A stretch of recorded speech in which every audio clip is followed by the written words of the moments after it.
24, 2023 Town of Lewisboro Town Board meeting. For the folks in the room, there's an exit towards the front of the building and an exit to the rear of the building. And if you will, please join me in the Pledge of Allegiance. I pledge allegiance to the flag of the United States of America and to the republic for which it stands, one nation, under God, indivisible, with liberty and justice for all.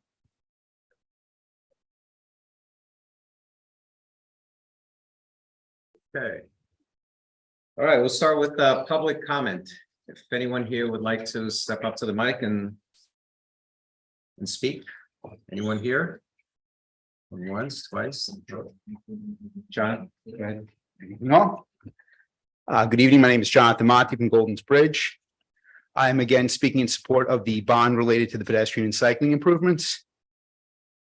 As a child, I had the luxury of growing up the corner of Todd Road and Increase Miller Road. It was a quiet spot, and I had the luxury in that Golden's Bridge, as well as many other parts of town, were less traffic than they are now. I asked that the board look at this as a long-term investment in human infrastructure. For so long, we've made it a chief concern to protect our environment through zoning and the acquisition and preservation of open space to use. We've invested in social infrastructure as well. The town park is far superior to the one that I grew up with. Does everyone use the town park or the town pool or the preserves every day? No, but it does make our town a better place to live. It's time that we invest in human infrastructure so that people can be a part of their community, not just motorists who drive through it.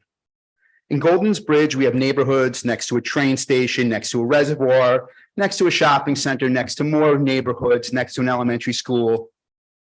And not just, and down the road, there's a high school that uses many of Golden's Bridge's components, the infrastructure. But you're not able to get from one place to another without really getting into a car. Bedford has continued to build upon the pedestrian and bike access. The hamlet of Millwood has as well. Bedford will be doing so as well. So many great communities around us see the need for this form of infrastructure. I hope that you see the long-term benefits of these improvements. Like the preserves and the pool, these benefits will outlast all of us. Thank you. Good job. Anyone else here would like to speak? Hi, Belinda Faber from Cross River. I second what this gentleman said. I think we should have all this, but I think we should know what we're paying for, which we still have not given that answer. Like Dan said last week, this is a new way of doing things. You spend the money and then you find out, or you get the money and then you find out what it's going for. Normally, you know what you're buying and then you appropriate the money. I don't know why it's different, but I'll tell you this, if you want to energize November, I love it. Thanks a lot.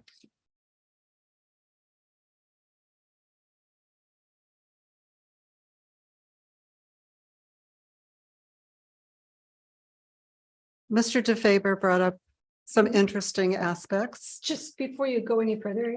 Oh, put your my name? and your- Okay, my name is Evelyn Kahlo, Kahlow, and I'm a resident in South Salem at 12 Harbor Place, 10590. Okay. I'm not familiar with the discussion that preceded the resolution to appropriate money for sidewalks and for bicycle paths. Is that correct?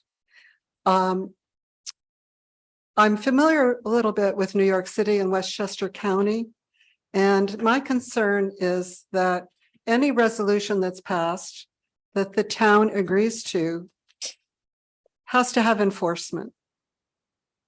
And for example, in New York City, the sidewalks are the responsibility of the property owner if they're in front of the property owner's house. Now, I assume that what you're talking about is doing the commercial areas first, rather than throughout Lewisboro. It's very costly. So, you know, my concern is if there are improvements to the sidewalks, who is responsible? And will you have code enforcement if the person who's property it abuts is responsible for snow shoveling, maintaining it, and being sure that there isn't someone who falls on a crack or a hole. My other concern is that many of our towns in Lewisboro are in such poor repair. Not our towns, our roads. And our roads don't even have shoulders on them. And there's not an appropriate discharge for water that comes down the hilly areas. And all of this, my concern is that these things are a priority among our tax-paying residents.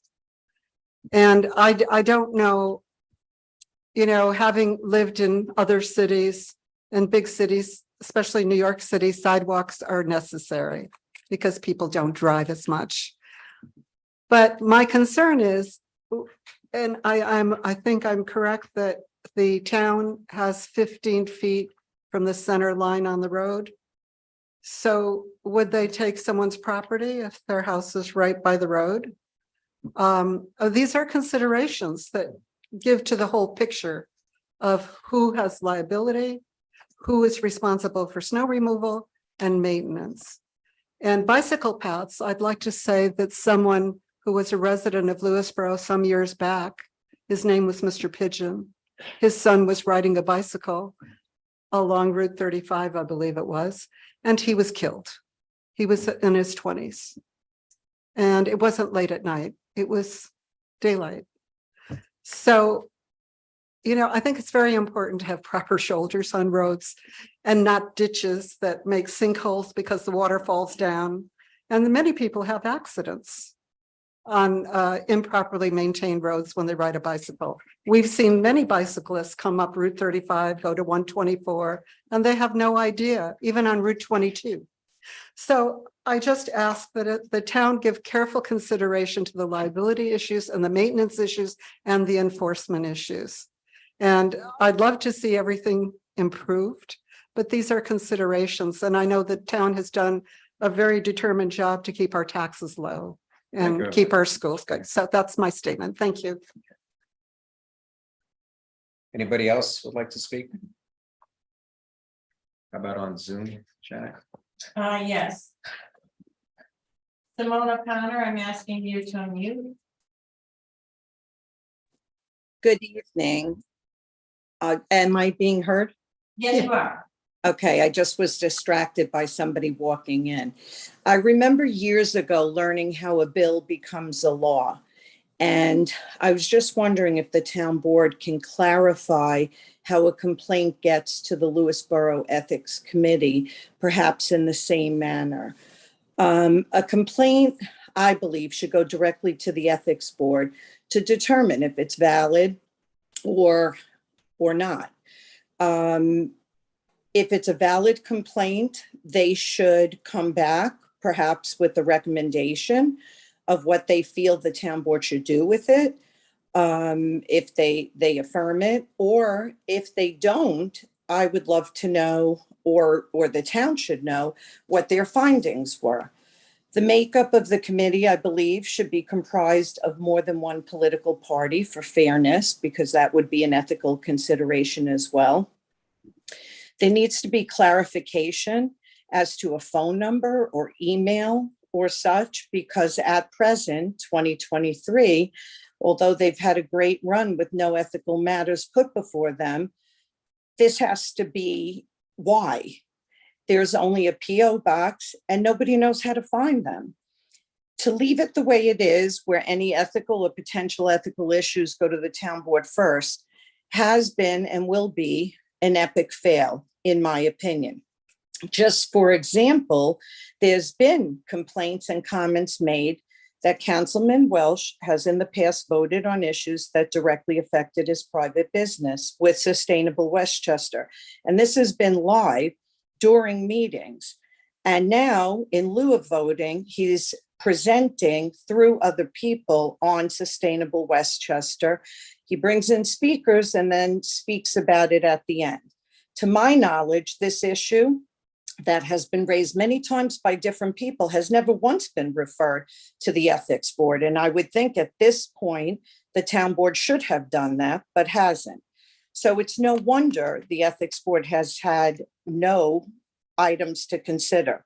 I want to end by saying I have nothing but respect for volunteers, especially for these boards that we have and committees. But if an ethics board was created to field ethical questions and ethical concerns, then let's do it properly or don't have an ethics board. Thank you. All right, thank you, Simone. And that's it. That's it. Mhm. Okay. Thank you, Janet. Thanks. All right, moving on to communications. I have a couple of items. So the last board meeting, I mentioned the Bridge New York grant for the Oskalita Road culvert. So we received the official notification from New York State DOT in the form of a letter. And I'll just paraphrase here. They're pleased to announce that the town of Lewisboro application for the replacement of the Oskalita Road culvert has been approved for funding through the 2022 Bridge New York program in the amount of $1,426,000. A little bit of a difference there, okay. Projects were selected based on a condition. I think they got the year wrong. It's 2023, not 2022 Bridge New York. Projects were selected based on a condition and need analysis along with consideration of available funds.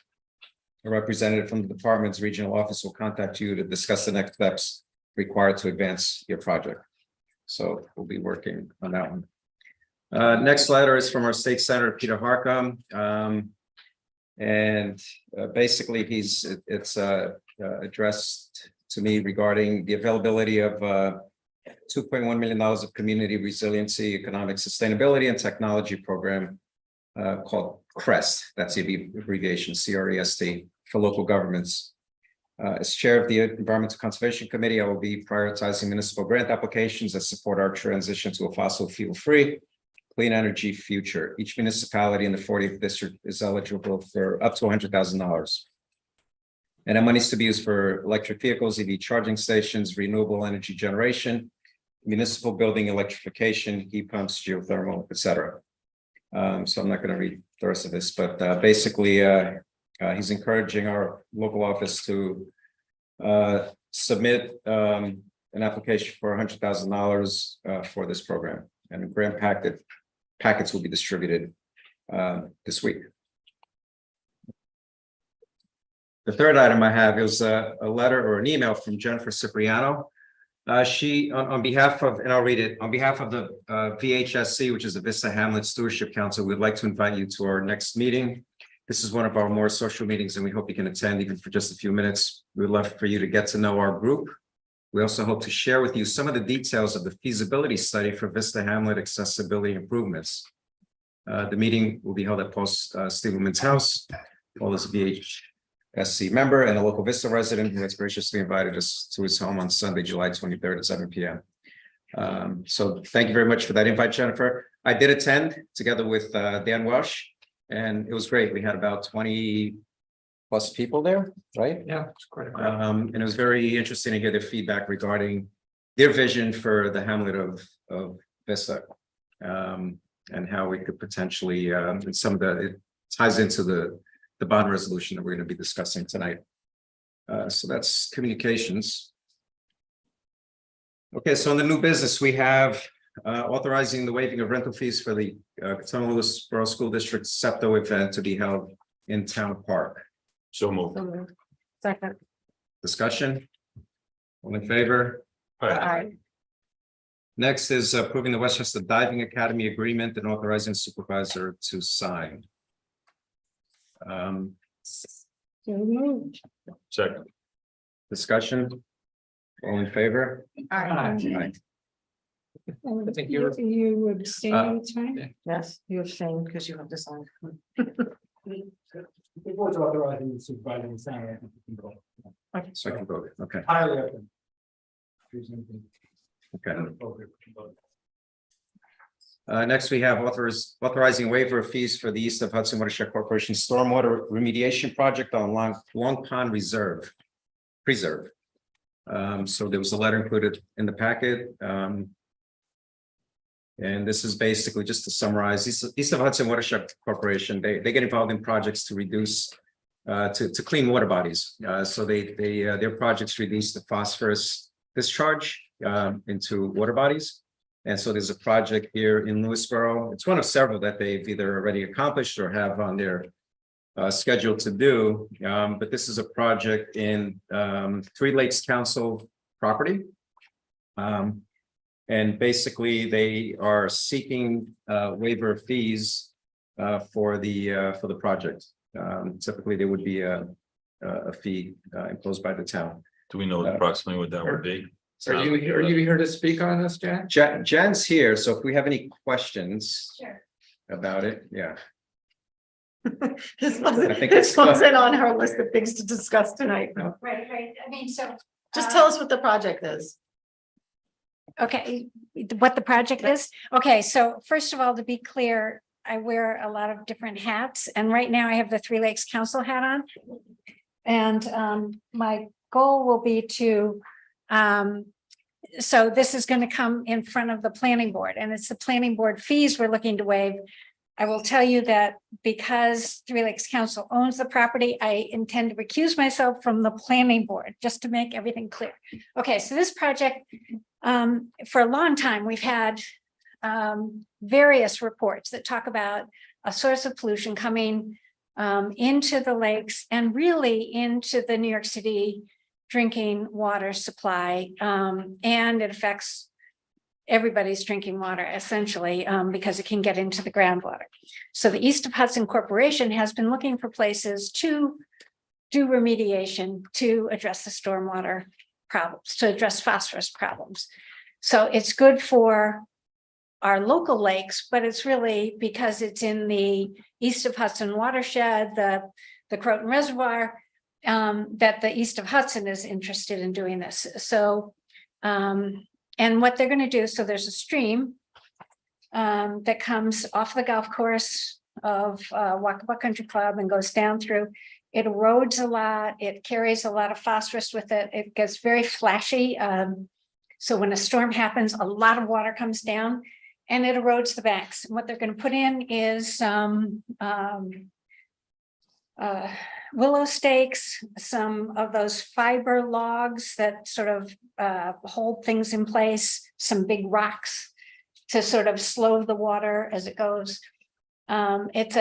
The DEC is really excited about this. The East of Hudson Watershed Corporation is very excited because it's a new, very non-invasive, very natural Scepters and all that stuff. that's and very minimal maintenance. A guy with a shovel and a bucket is what I'm told. So they're very excited about it because they think it's really going to be a very cost-effective. We're excited about it because it's really the reason we own the preserve is to try to protect not only the preserve, but the lakes. And it's a good thing for the drinking water. Has a similar project been put in somewhere near? I don't know that a project exactly like that. I know that like East of Hudson Watershed Corporation did something in Town Park. They've done a lot of projects around.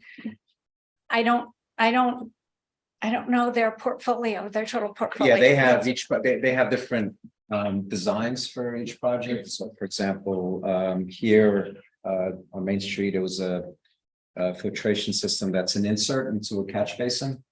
And over in Lake Katona, there's a new project that they're going to be doing, which is it's a subsurface biofiltration system that they're going to be putting in to Lake Katona. Okay. Yeah, so in the town park, they also included a filtration subsurface. So it's not a one size fits all, they're trying Right. to tailor No, no. something to particular needs of a particular area. Correct. Okay. But this, the actual idea was to do it on all three creeks that cross, and they're just starting with the first one. So we'll see how it goes, but it's just very exciting. So the fees that you're asking to be waived are Or just for the planning board. Yeah, so, well, so that I think the application fee is like $255, and then there might be an escrow, I don't know, but exactly what. There you go. All right, That's Kirsten So- Conrad. so moved. Second, There's someone has a question in the audience. Do you have a question? I have a question. Yes. I see you referred to phosphorus mediation. Have there been measurements of the amount of phosphorus in the lakes over the years? So the question, in case people didn't hear it, have there been measurements of phosphorus on the lakes over the years? Yes, so in Lake Wacabuck, we started looking at phosphorus well, there's some old numbers back to the 1927 with the various people, but the community started looking at it in 1986, measured until 1996. Then a team that me and some other people started doing it again in 2006, and we're still continuing. So we have a long history of what is happening with phosphorus in the lakes. And we will be able to see, hopefully, that this will have some beneficial impact by continuing to measure it. Are we getting state funds? Wait, it's just so, yeah, we're. this is not part of the Q&A. discussion. Yeah. Yeah, This is just on the fee. We have Yeah. a motion and a So- second, I think. Yeah, and just regarding the funds, this is paid by the state DEC provides Right. money. And it all goes into the Eastern Hudson Watershed Corporation, Very good. which I'm on the executive committee of, so I'm aware of all the projects that go on throughout the area. So, but thank you. Thank you. Do I have a second? You do. Oh, I did, okay. Discussion? You first, you second. Yeah, that's what I remember, that you I seconded? seconded, Oh. and he. I was asking for a second, but anyway, okay. Okay, I'll second. It's fine. Discussion, all in favor? Aye. Okay, next we have, this is a resolution authorizing the planning board to hold a public hearing and act upon Inside Engineering's request for partial release of a performance security connection with Lewisboro crossings. Well, it's actually no S at the end. Lewisboro crossing, which is actually the Lewisboro Commons project, Waldo Walter project on Route 22. Right. So this is it's in the packet. There's an amount that's being held security, performance security that's being held by Fidelity and Deposit Company of Maryland. 90% to be returned, predicated upon the CFO having been issued, so. Correct. And it's a 10% holdback, I guess. I have one question. If I remember correctly, in all the planning board meetings that went on and on and on, wasn't there at some point where they indicated they were going to make a donation of some sort to the Golden's Bridge? That's correct. They And did. for a purpose, and It's part of the February 26, 2019 resolution Right. as far as making commitment. Right. They've made $15,000 payment thus far. I've had conversation with John Benlardi and they're gonna endeavor to and the remainder is how much? 35,000. So they still.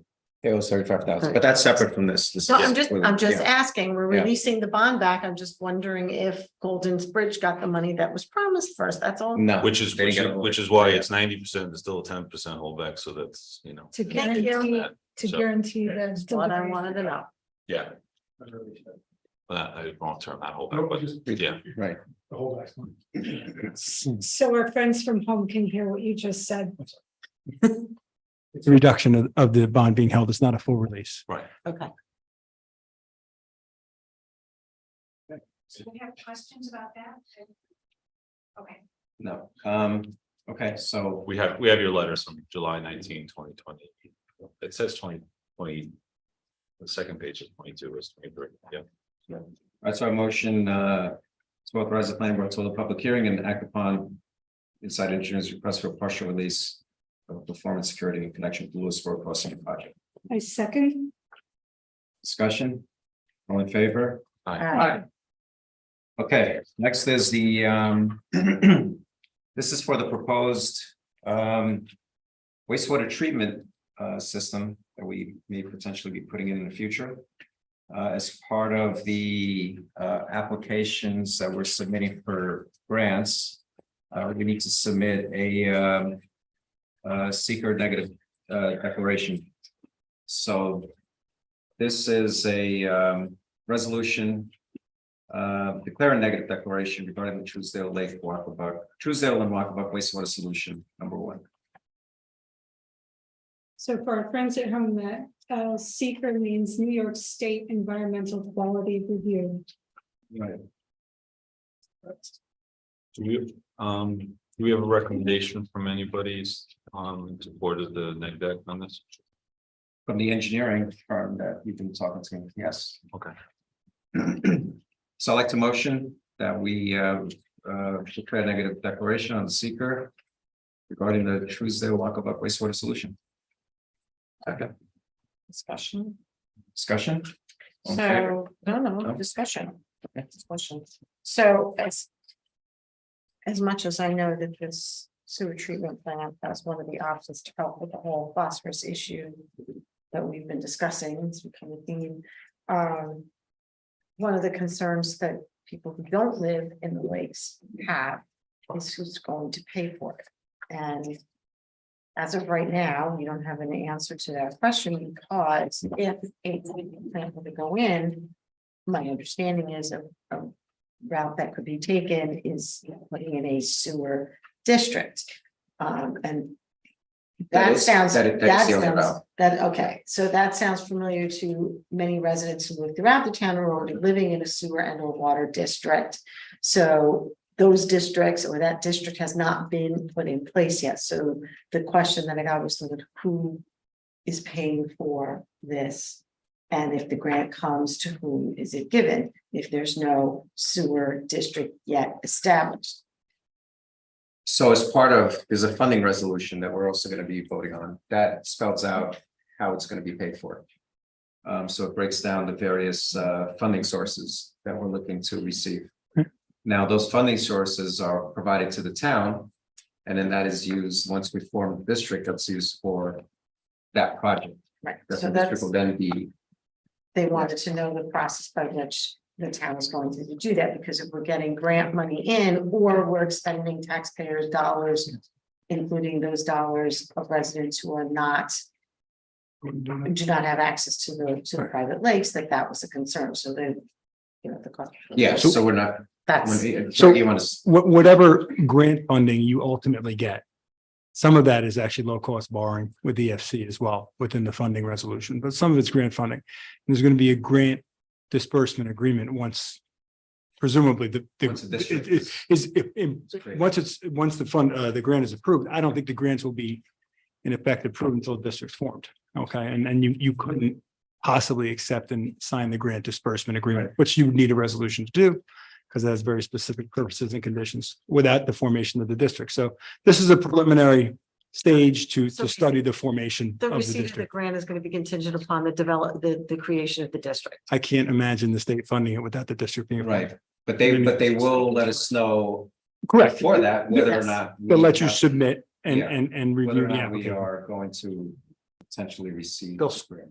They'll probably They'll award. score the grant They, at that right, point. right, And approve it, and then the funding requires the district to actually exist. right. The second paragraph. The funding approval will be helpful in seeking the district approval as well. Yes. That is. The second whereas paragraph talks about proposing formation of a sewer district. Never as a visitor. Hey, It's just good to put an explanation on the record for the residents, because we read it, but they don't necessarily read it, and then we start getting inquiries, and so it's better to get ahead of it so everybody understands. Can I just pick it up? I'm sorry. Okay, so anybody else discussion? No, just that more details will be in the next chunk of the meeting as far as the amount of grants. And Well, once we have this week, we're submitting the WIA grant application and the DEC WQIP Water Quality Improvement Program grant. So, and then we have to wait for the results of those submissions. Right. Okay. So we have discussion, all in favor? Aye. Roll call. Roll call. Do we need this? You can roll call that. Andrea, Yes. Rich, Yes. I'm a yes, Dan, Yes. Mary, Mary Shaw, yes.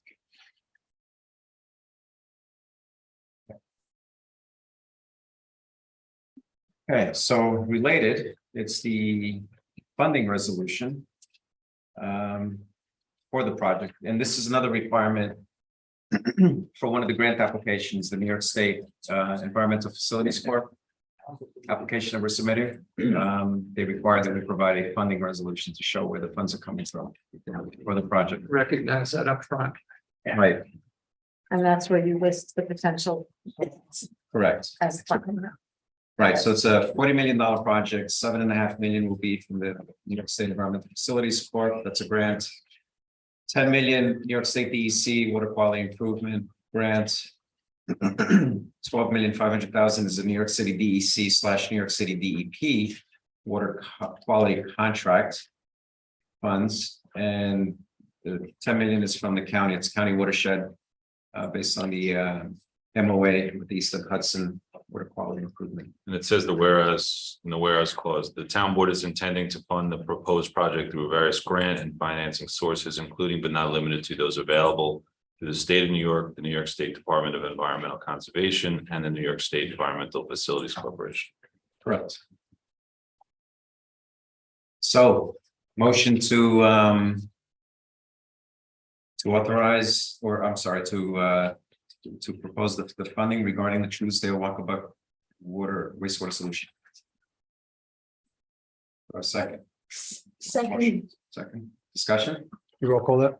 roll call. Andrea, Yes. Rich, Aye. I'm an aye. Dan, Aye. Mary, Mary Shaw, I. okay, great. Okay, next we have resolution authorizing a $2.1 million bond issuance for pedestrian and bicycle safety infrastructure improvements. So this is, and just to give just a high level view of this, we discussed this already. So the town board, what we're going to do is vote on whether or not we want to pursue this. And then what happens is there's going to be the actual vote will come from the public, from the residents. So there will be a referendum that's going to be placed on the ballot in November. And we will have a follow-up meeting because of the timing. It'll be later this week to authorize placement of the referendum on the ballot. November And 7th. the timing is related to the deadline set by the Board of Elections. Is that It's- correct? No, the timing, sorry. Timing's in the local finance law, and then getting the proposition to the Board of Elections is a separate Okay. timeline. Correct. The vote to put it on the ballot has to be within 90 to 105 days of And the today's election. day 106. So Yeah, we moved Thursday, it by a we- day. I wanted to go to Thursday We're just to here be till midnight. safe, okay? Do the second. And then the ballot, the proposition has to be to BOE by the 7th of August, gotta be 3 months before, so. Right, Those two deadlines are what we're working with, but we couldn't do right. the referral to the ballot tonight. We just had to Right. wait till later. And the first paragraph of the proposed resolution says that it's subject to permissive referendum, so it's. But it's actually- Of the proposal. At the end, there's an anticipation that you're going to send it to the.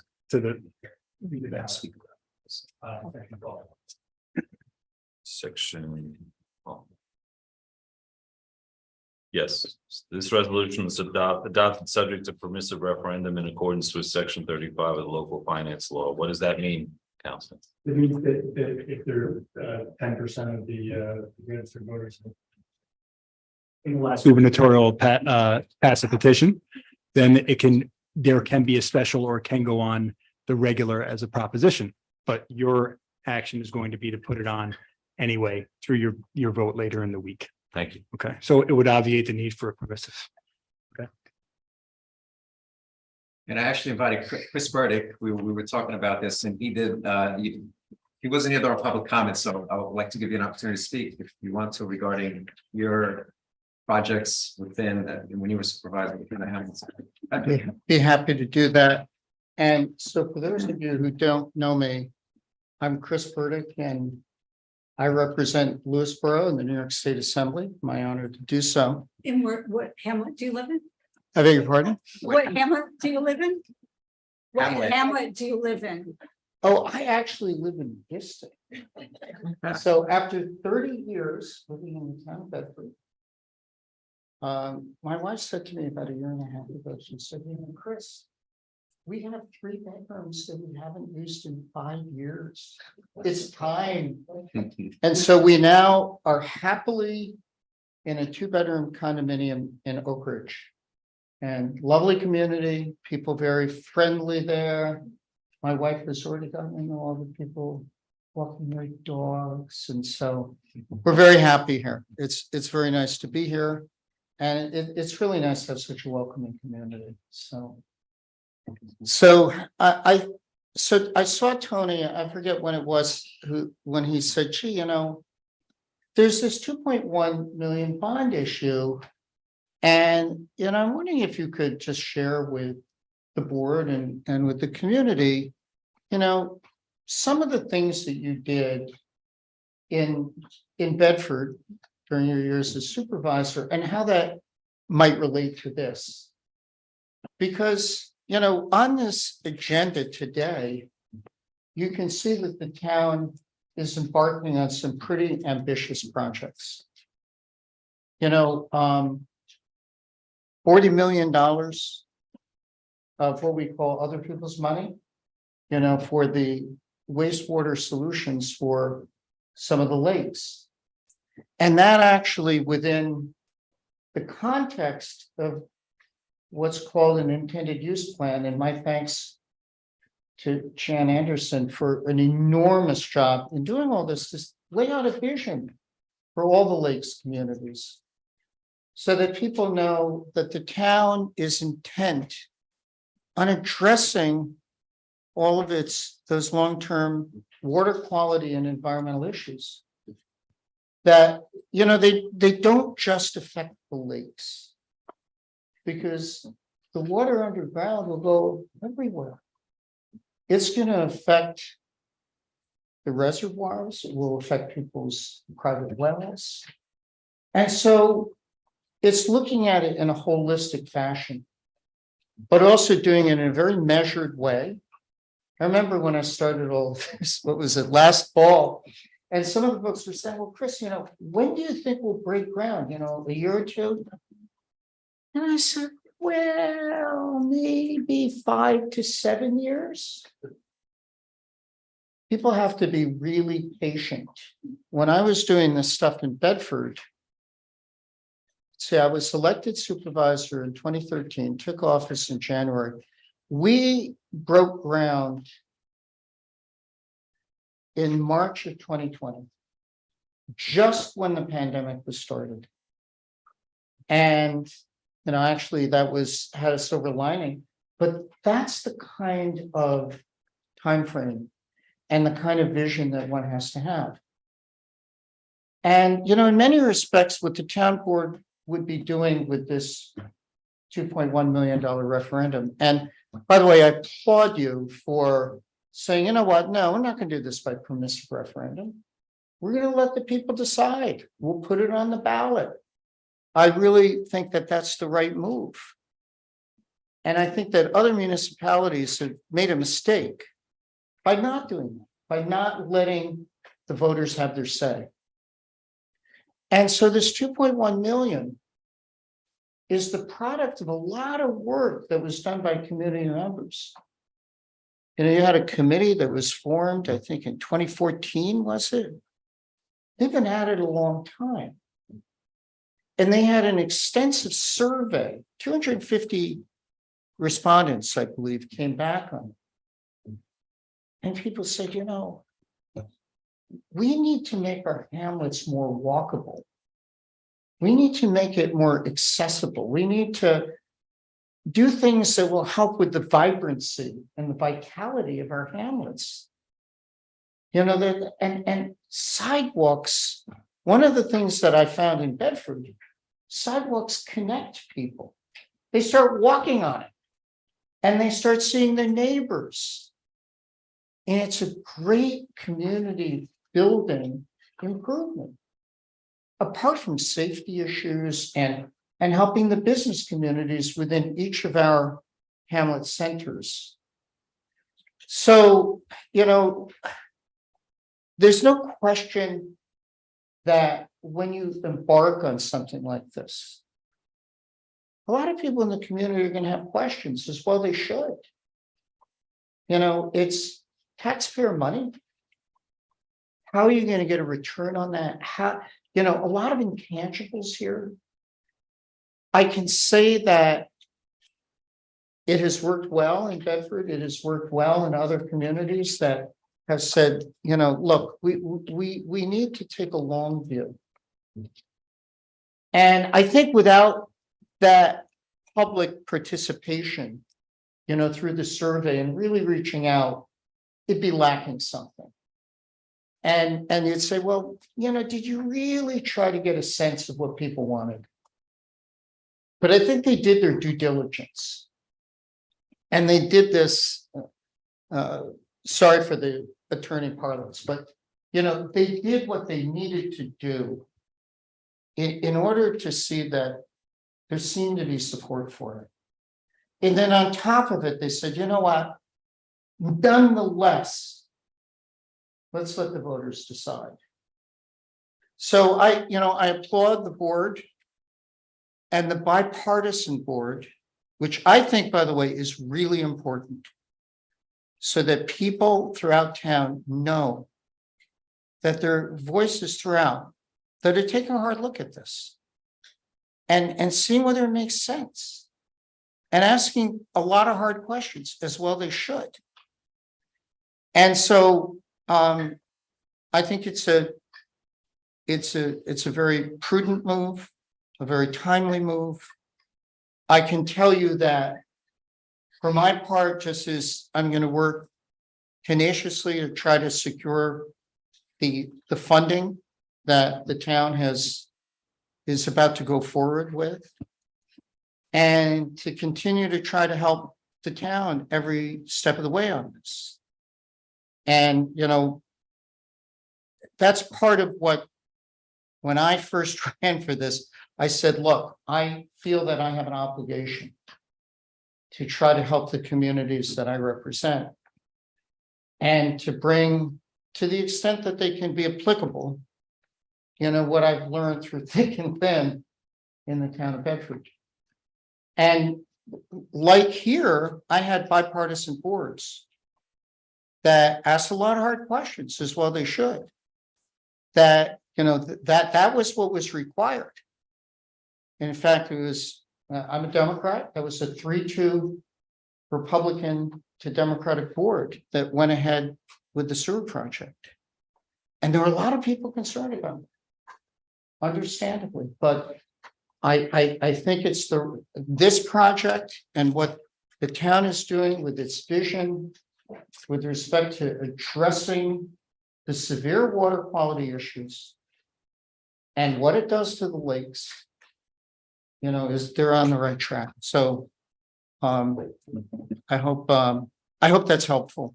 And I'm happy to field any questions from the board or the community. If the board authorizes additional questioning. Oh, I'm sorry. I That's shouldn't okay. have, I was being a little presumptuous there. Sorry about that. Just thank you for that. I appreciate So that's all a your yes? input. Yes, yes, Okay. okay. Just in the state budget, I know that my understanding that with Route 35, there was some forward movement as far as the study about that. Yeah, no, I mean, that's a great question. And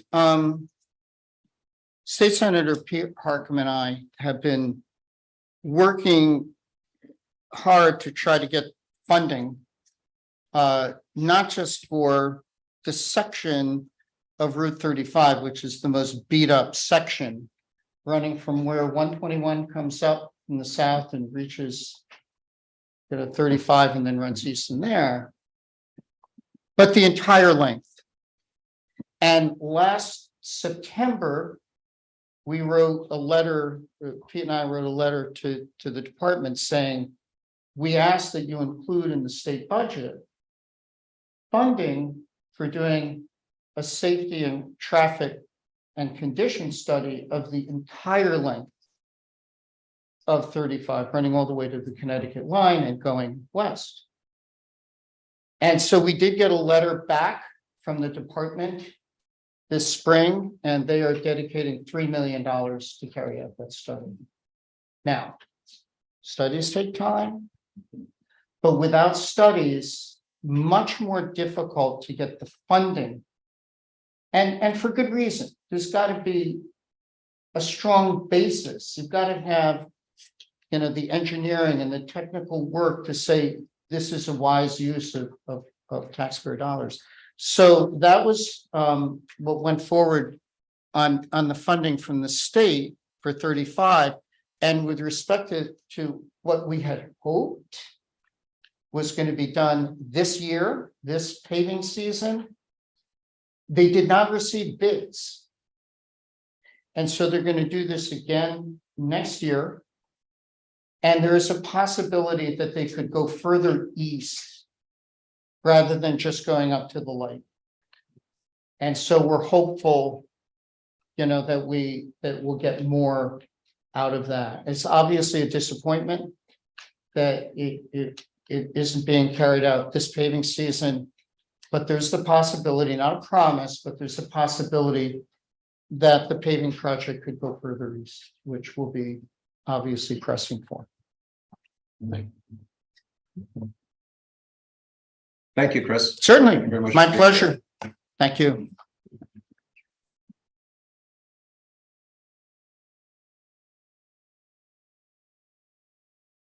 Okay, so we go ahead and motion authorization of the $2.1 million bond for pedestrian bicycle safety infrastructure improvements.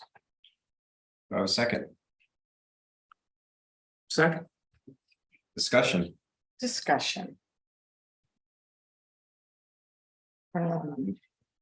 So I went through my emails because I had a question which Dan answered about where we came up with the number 2.1 million. Like, what is that intended to cover? And I believe Dan responded that it was based on grant application for Golden's Bridge. That estimator came out to be about $645,000, but I wasn't sure when that was done. It's admittedly back in 2012. but Okay, yeah. so the 2.1 was based on basically an estimate that was done at that time in 2012 or so. And since that time, I mean, that merely encompassed what the vision was for Golden's Bridge, of which I like.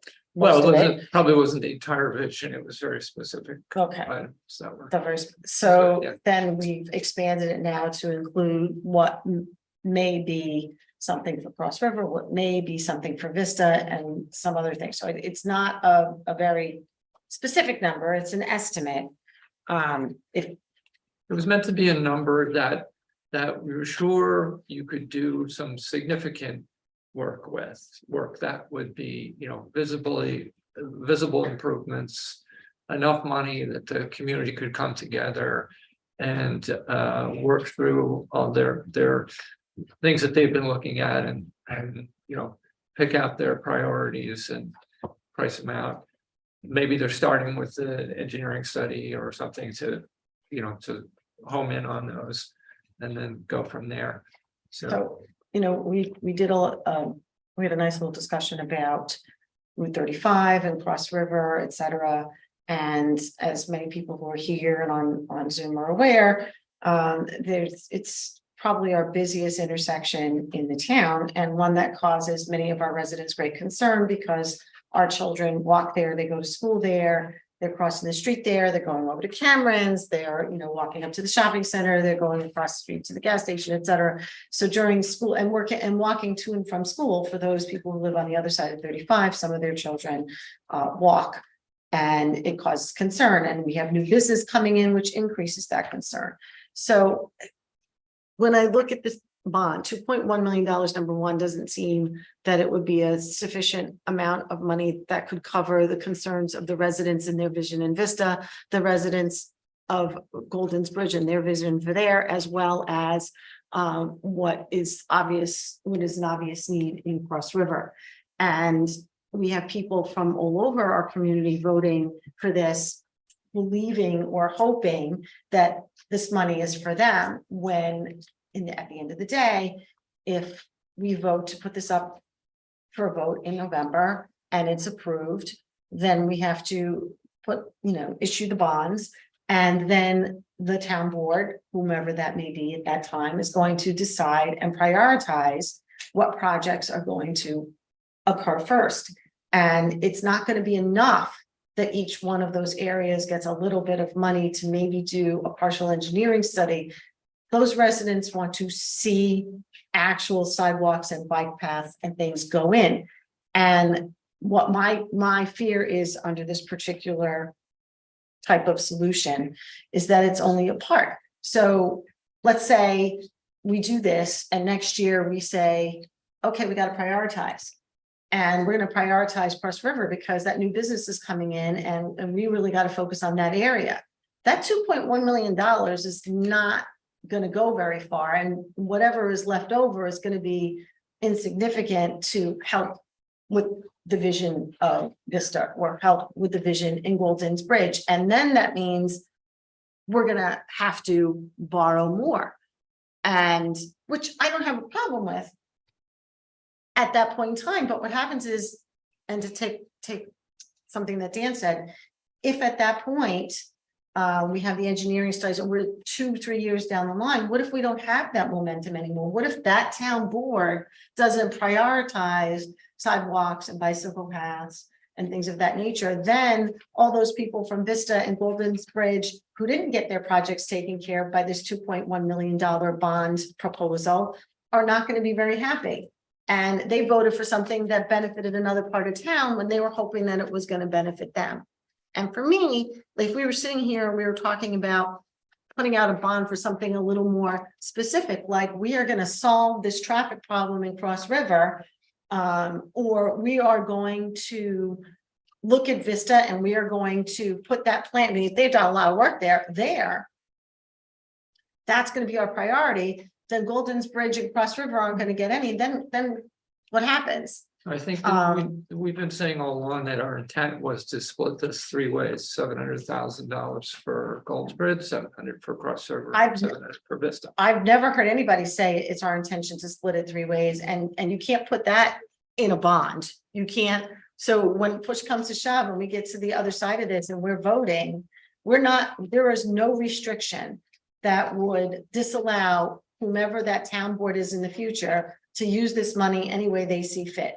There's no way that we can bind a future board as to a third, and a third. And honestly, $700,000 isn't gonna pave anything. And then it's got to be something substantial. There's got to be something more specific. It's got to be a project that's more tangible. And I would more prefer be bonding for a project that is more definitive than a wish list that a lot of our residents will never see come to fruition because they're going to end up with pennies, if anything, after it's all split up to do the work that needs to be done. And I want to say thank you to our comptroller, Nisha, who put a lot of work in to try to send us some emails and information on the differences between bans and bonds and all of that. And she did talk about what our fund balance is, but I'm not quite sure if that fund balance is before or after we pay that large amount of money to the school district, because now I don't know, just to remind everyone, we have to pay the school district all at once when we collect those taxes from the school districts, where in years past, we were able to hold on to that and issue Fund it. balance is by definition our fund balance, has nothing to do it. Well, it is, but the money that we collect goes in there and then we have to pay out Well, that's a to the cash school. flow issue. We never take possession of that money. It's not our money. Fund balance is fund balance. Yeah, but And- we're collecting taxes on behalf of the school and then we pay them on. There are cash All at flow once issues now. with that sometimes, but they're not involved with the fund balance. It's nothing to do with fund balance. Just to be clear. But Is that true? Nisha, if you can come up to the mic so people can hear you on Zoom. Thank you, Nisha, for being here. Hello, everyone. My name is Nisha Singh. In case you don't know me, I'm the controller. The fund balance that I was talking about, 5.5, was general fund for 2022 year end, which I received recently from auditors. And I was comparing it with the revenue of general fund, and it came out to be 49 or 42% that I sent in the email. So that's the general fund balance that I was talking about, and it's in a pretty good shape. I would say that we have a pretty good amount of reserves that we are looking at. So Yeah, the state controller's recommendation, I think, is they want a minimum of 15 to 20%. We're- Yes, yes, we're- we are way above that. And this is just about the general fund. I'm not talking the overall. Overall has drastically increased from last year. And if I see the numbers of 2022, compared to 2021 to 2022, it has gone higher. It was 3.7 million in 2021. And now we have a fund balance of 4.3 in 2022. So the And part of it- financial conditions have gone higher. And am I correct that part of the positive benefit in having a significant fund balance is Yes. it allows us on the borrowing aspect of Yes. things to get the most favorable rate? Yes, our S&P rating goes higher if it's right. Currently, it's AA. So if we have a better fund balance, where rating goes higher and they keep on doing it. And our Excuse me. borrowing rates go down. Yes, if our fund balance is low, then our we might have to pay higher interest for the bonds and bands and all that stuff. And then if we go out and we bond now, Mhm. does that potentially affect the rates that we could get in the future? Because the more we borrow, It's so unpredictable to say. Right now, the bond is around 3%. It could be a little higher. And the ban is 3.5 to 4%. Compared to 2021, the rates are pretty high. So it's very uncertain to say if it's going to be going higher or lower. But But the the bond- impact of this borrowing, mhm. first of all, we also said that we have some obligations that are falling off. Oh, yes. Should I, you know, the chart, the bar graph Yes. that shows the. how these Yes, go up? if you want to put the outstanding debt service projection, that was the first Excel that we received. So there was an Excel that I received from CMA showing ban and bond payment difference. Approximately 260K is the difference if we go with the bond and ban. So bond is 2.4 million, the total expenses after 10 years. And we are looking at ban with 2.6 million expenses. Can I just? That's if you go with the ban first and then bond. Oh, so the bond is Correct. lower cost overall, 2.4, and the ban is 2.6. So in other words, when you say the ban, that means the format where we start with a ban and then we roll into a bond. Yes, because it has to be converted So- within a certain period Right, of time. so in that Yes, case, yes. there is a net increase in the cost. Yes, And I think it's fair to say that, you know, the ban is a useful tool under certain circumstances. so yes, Those. I can explain that to you. So ban basically is if you have some other funding sources coming in future, ban is more profitable. And you can actually have it for 5 years and then you can convert into the bond. Bond typically is very fixed. It's like a rigid loan. And within 3 years, you have to use up to 95 to 100% of all your expenses. You have to take out all the money. With ban, you have higher number of flexibility, saying that if you don't want to take the complete 2.1 million right away, you'll take a portion of it and you pay interest and principal on that value. It's almost like a line of credit in a sense. Kind of. But with Yes. the bond, you have to use 95% of it Within 3 years. 3 years. Yes. Yes. And so, and if you don't, There might be an implication I might have to ask with CMA, which is our capital market advisories, to come up with the explanation as to how we go. But there's a regulation saying that you have to finish and pull up all those funds within 3 to 4 years of time frame. I can get all the stats from that. thank you. So I think if you want to go to the first Excel, that shows. Yes, so if you see the column number 4, which says bond payments, and it's talking about 2.4 million for 2.1 bond. That's this column here, column E. Yes, right? yes. So that's the total cost after 10 years projection. And if you see the difference between bond and ban, it's going from 2.4 to 2.6. And our outstanding debt as on date is 11 million. If you add up the first 3 columns, that's what the numbers are. And if you add on this new projections, the total outstanding debt, which is the last column, which is column H, it's talking about up to 15 15, by that time. right. Yes. So just to clarify, the first three columns here, Mhm. there's outstanding bonded debt service. Yes. General, that's 4 million. And then 3.9 million. Yes. That's EFC, that's for Oak Ridge. That's the 3.9 million that was bonded for the Oak Ridge water system years ago. Correct. And then you have 4.6 million, which are the outstanding bands with bond conversion. Yes. And that So totals the current $11 million. yes, in principle Yeah. outstanding. Yes, correct. So if you want to compare from bond to ban, this is what you're looking at.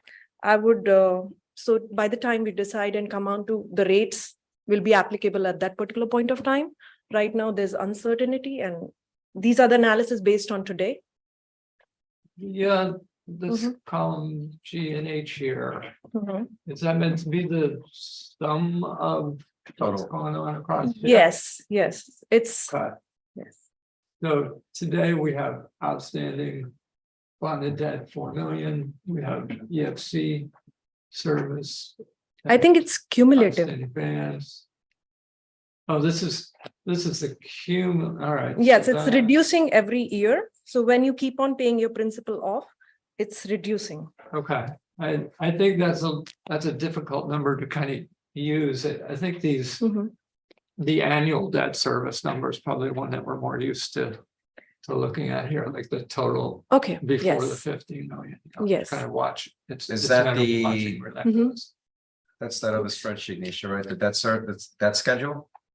Debt schedule, Is yes, that the one that, should I bring that one up? yes.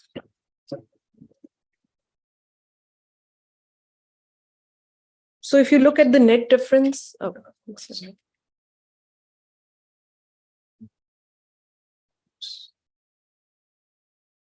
So on an average, if from this Excel, I would say that 250 is the yearly expense that'll come in the budget $250,000. every year, yes, by issuing 2.1 million bond. And if you look at the debt services, this is not including the ban that we're talking about currently. This is the current situation. 2023 debt service, we have almost the payment of 1.1 million, close to. If you see the last bottom, That's yes, the yellow. yes. Highlight. And if you go to the next year, there's a Hold $20,000. on a second, it's not on Zoom, sorry. Okay. He's got Share a it. chair.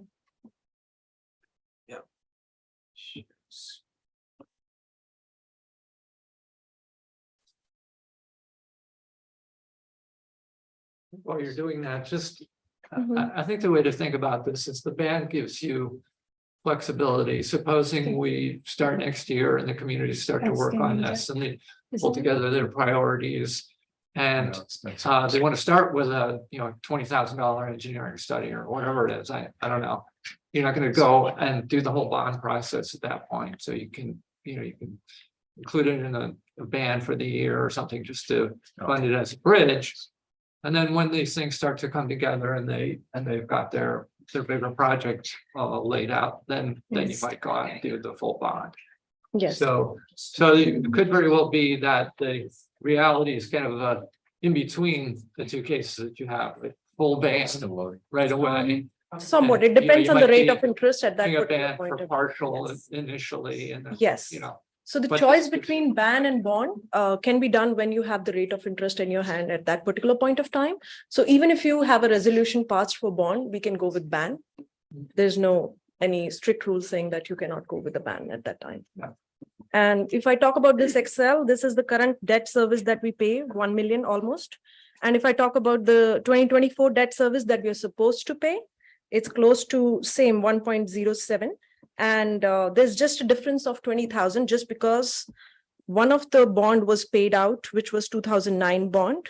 And there was no expenses for that line. If you go up in the yellow line, the 2009 bond that was paid up, that's why the cumulative difference. And then there was new issues of the ban, which led to just a $20,000 difference in the net from this year to next year. And this doesn't account for 2.1 million that we're talking about currently.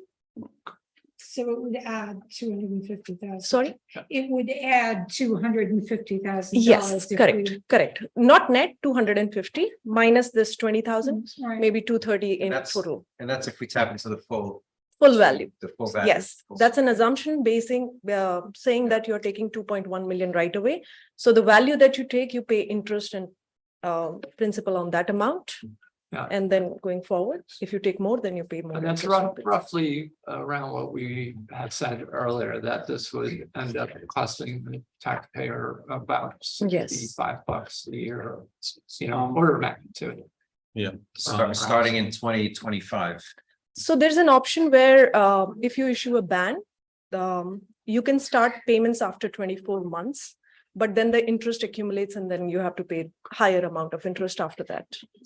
So if you want to go with that option is more profitable for a town where you have current expenses are over and beyond, and you want to delay the payment for a certain time frame. So if you want to consider that option, that's also. Or maybe you didn't include it in the current year budget. Yes, you can. Yes, even for this payment, even if we issue a bond in 2024, the first payment goes into 2025. You don't pay anything in 2024. Yeah, on that point, it's a little bit of a curveball, but just hoping you can answer in general terms. How are we doing through our year so far, budget wise, considering what we adopted late last year? And since we're a little bit more than halfway through the fiscal year, how are we doing so far? In ballpark. Ballpark. Yeah. We talked about that. We actually haven't sat down and reviewed, but that's something Yes, that's on her so list. we definitely discussed that we're going to do a separate. I'm going to print all the reports and come up with the numbers, and we're going to compare if there's some variation from the budget, because it should be 50% typically, unless and until it's divided into a year, which is like irrational. Like, for example, some highway expenses which happening in December more often. So unless and until that's the scenario, I'll come up with the numbers and we'll discuss that with in detail. As far as 2022 audit is concerned, that's gone really good, and we have a draft, and soon we'll have the final financials with us. Okay. Congratulations on that. Thank you. So Nisha, you indicated when you wrote to us, I think it was last week, that you believe the town should prioritize projects and that pedestrian and bicycle infrastructure will help taxpayers in the long run, but opportunity costs associated with taking up this project over making the town self-reliant is concerning. And projects related with buying, so when you're looking at bonding for things, you want to look at things that are going to save the town more money in the long run. So when we become self-reliant, like you used an example, not that you were saying that is something that we should do, which is an example to build a building versus renting a building. In the long run, it's more profitable to the town. So it's where we're going to get the most bang for our buck, so to speak, and where we're going to get money back. Which brings me to the conversation, not for you, but with the town board members. When we talk about fixing a house and you've got damage done to the house, the longer you let it go, the more expensive it becomes to fix. And that brings me back to the roads, because pedestrian and bicycle paths, again, I love that idea. And in fact, that was one of the things that I wrote about when I participated in the master plan, and it's different workshops, but the roads need to be fixed. And the longer we wait to get back on the correct paving schedule, the more expensive it is in the long run, the more money it's going to cost the town to fix. So I'm just comparing the two. I'm not, and again, this bond doesn't include anything having to do with road repair. And I know how Dan feels about bonding for roads, and we've had all this discussion, but I'm saying there's a bigger picture. And I think, again, we're still putting the cart before the horse. These projects are all great, but they're not tangible yet. And we're putting a number on something that we have no idea what it's going to be for. So, it just seems random to me. And if we had projects that had more teaching, more engineering studies, perhaps doing a ban instead, or something like where we could say, okay, now we've got something. And we know that in order to finish Vista, it's going to cost X. And in order to do Cross River, it's going to cost Y. Then when we go out and ask to issue bonds, we know what we're really estimating that cost is going to be. And I just feel that we're doing it backwards. Let me just clarify a point you made. So fixing roads before doing any pedestrian improvements. All these pedestrian improvements that are being discussed I was at the Vista Hamlet meeting last night, Golden's Bridge, they're all on state roads. Mhm. we don't pave state roads. No, but you So- want to do projects on state roads, correct? Correct. And- So, but these projects don't rely, paving is not a requirement in order to do these projects. That's not what I'm saying. What I'm saying is That's if we're what it gonna, sounds like, but- no, I'm not I- saying that. I'm saying that one of a priority over putting in new sidewalks and bicycle paths is fixing our roads, Town roads. town roads that are in disrepair and will become more expensive to fix over time because we keep putting Band-Aids on them. And so if we're gonna do something like this, to me, that's tangible. We know what we're dealing with. We know how many roads we have, we know how many miles we have a general idea of how much what the cost of that is, and we know that we have a long way to go before we catch up. So for me personally, if I was being asked to vote on a bond for something like that, I could sink my teeth into that. This $2.1 million, it's like for pie in the sky. Like it's not something, it's an idea. It's a dream. It's not anything that I can sink my teeth into yet to say, okay, $2.1 million. I think we can all agree, $2.1 million is not going to complete projects in Vista, Cross River, and Golden's Bridge. It's merely going to be a nibble. And some of these hamlets may not These- even see a yeah. dime. We don't So, know well, so because part- we part not of be it- the ones voting on it. at So the part of time. it, you're right, the $2.1 million is not gonna get you sidewalks in all three hamlets, that's a given. But it'll give you funds that you can use to plan, that you can then use to apply for DOT grants. DOT It said, might get you you stretches need, of you need, sidewalks. yeah, so let me and just all, let me finish my point complete there. So DOT said you need concrete engineering plans before you even submit for a TAP grant, the Transportation Alternative Program grant.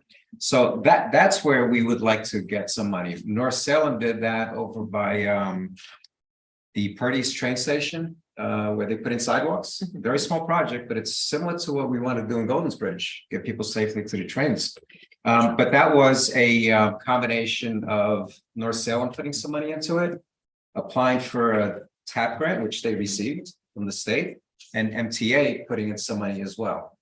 And that's the kind of thing that we need to, I don't want the town to pay for all of this, No, right? but So see, we need, but. that's you- definitive though. They were putting sidewalks in by the train station. Right, but You but could that sink came your out teeth of, into that. but that came out of a plan, right? Which they were able to then incorporate into the funding applications that they submitted to DOT.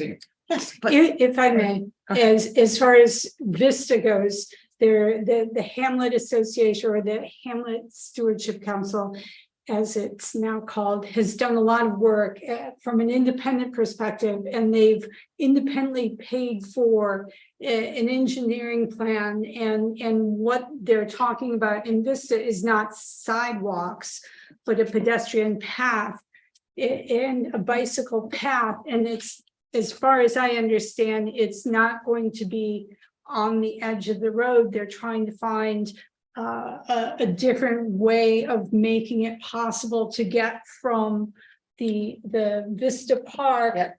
to the Oak Ridge Commons, and then possibly up to Elmwood, so people can bicycle up Elmwood to Ontario. And so it's not sidewalks or taking away people's property. There has been a lot of work that's gone into it, and I know that a third of $2.1 million isn't a lot of money, but I certainly know that many people in Vista would be happy to get that 1/3 to work towards making the pedestrians and bicyclists safer. And I agree with that, except this board can't guarantee that the board that makes the decision is going to agree with divvying up a third, and a third. That board may prioritize differently. It may be the five of us, or it may be a different combination. And that board, and then, so here we are selling, that out to our residents saying, oh, well, we're going to give each hamlet a third, and a third, and a third. Well, that's nice, but guess what? We can't promise you that that's actually what's going to happen. We could say we can hope for that, but then when it comes to fruition, it could be that 50% of it is gonna go to Cross River Well, we and have then everybody else declared comes less. in this But board. let me finish. But this number, okay, was just duct taped together based on an estimate from a project from 2012. And we're saying that we want to give each hamlet a third and a third and a third, but we're not promising you that. So we're saying that that's what we hope for, but we're not promising you that. And in fact, you may end up with nothing because we gave it to the other two hamlets, or we gave it to one of the hamlets, or we decided to spend it on one of the projects instead of three, because Yeah. at that time, we decided that this was more important. And so you guys over there are gonna have to wait. That's not, We I don't see can't, that happening, but anyway, but Okay. that's, yeah. but you may not be here, I'd like- Tony. I may not, but then again, the bonds from like years ago to help pay for these other things that are in that spreadsheet. They're being paid for, right? Go ahead then. So I just want to say that, you know, this board has made clear, telling us that that's the way it should be done. If the next iteration of this board wants to say that's not what's going to be done, let them bear the consequences, you know, politically and from the public, because we are making this commitment now. Yes, it may not be one that we can enforce on them if they want to go and, you know, incur the wrath of the multitudes for you know, going back on that. Let them. Okay. But aren't we voting to Renee. put it forth before the We're- voters? We're voting to agree on this amount for this bond and then we'll have a special meeting to vote to put it on the ballot. Okay, can I, And then it's up to the voters. Yeah. okay, just have some, comments. First of all, it's easiest to say no to something because there are no guarantees going forward how things are gonna turn out, but we're making our best predictions and based upon where we're at in time. There are no guarantees going forward in anything that government does that I'm aware of. We took a look at the numbers and we're in good financial shape to borrow this money, first of all. And our fund balance is in good shape. So in taking a look at the spreadsheet and where we're at, so fiscally, we're in good shape to go forward with the enabling legislation. And as we've indicated, it's subject to permissive referendum. So Andrea's points on this notwithstanding, this is subject to what the voters decide to do. The voters, the majority of the voters in November can say, you know, Andrea, you have a valid point. It's not lock solid. So we don't want any money spent because we don't have any guarantees as to what the 2.1 million is going to go for. We don't have any guarantees as to how it's going to be allocated. We don't have any guarantees as to what, if any, projects are going to be completed. So this is enabling legislation is what we're doing here today. However, points have come up referable to roads. We heard from our state assemblyman that progress is being made on the roads. We have a specific project that's in the works that's going to go forward next year at the intersection of 35 and 21. We have a $3 million study which has been approved through our state senator and state assemblyman for a study on Route 35, which is the first tangible step towards doing the much needed work for Route 35, which is going to be a process, but the process is underway and money is allocated. The issue that we're talking about is town roads. And I sat down with our nominated highway superintendent to get some information on that, to get an understanding about that. And what I did learn, first of all, this is consistent with some postings, social media. The cost right now is in the $175,000 to $185,000 per mile is what it would cost to mill and repave a mile of roadway if it needed that on average. That's a 20-foot wide average road. Some will need it, some will not need it. And I think it's a legitimate point that we have to address town roads. Part of the problem on this is nobody has the updated answer in quantifying that. Andrew was talking about quantifying it. There are no specifics as far as updated information.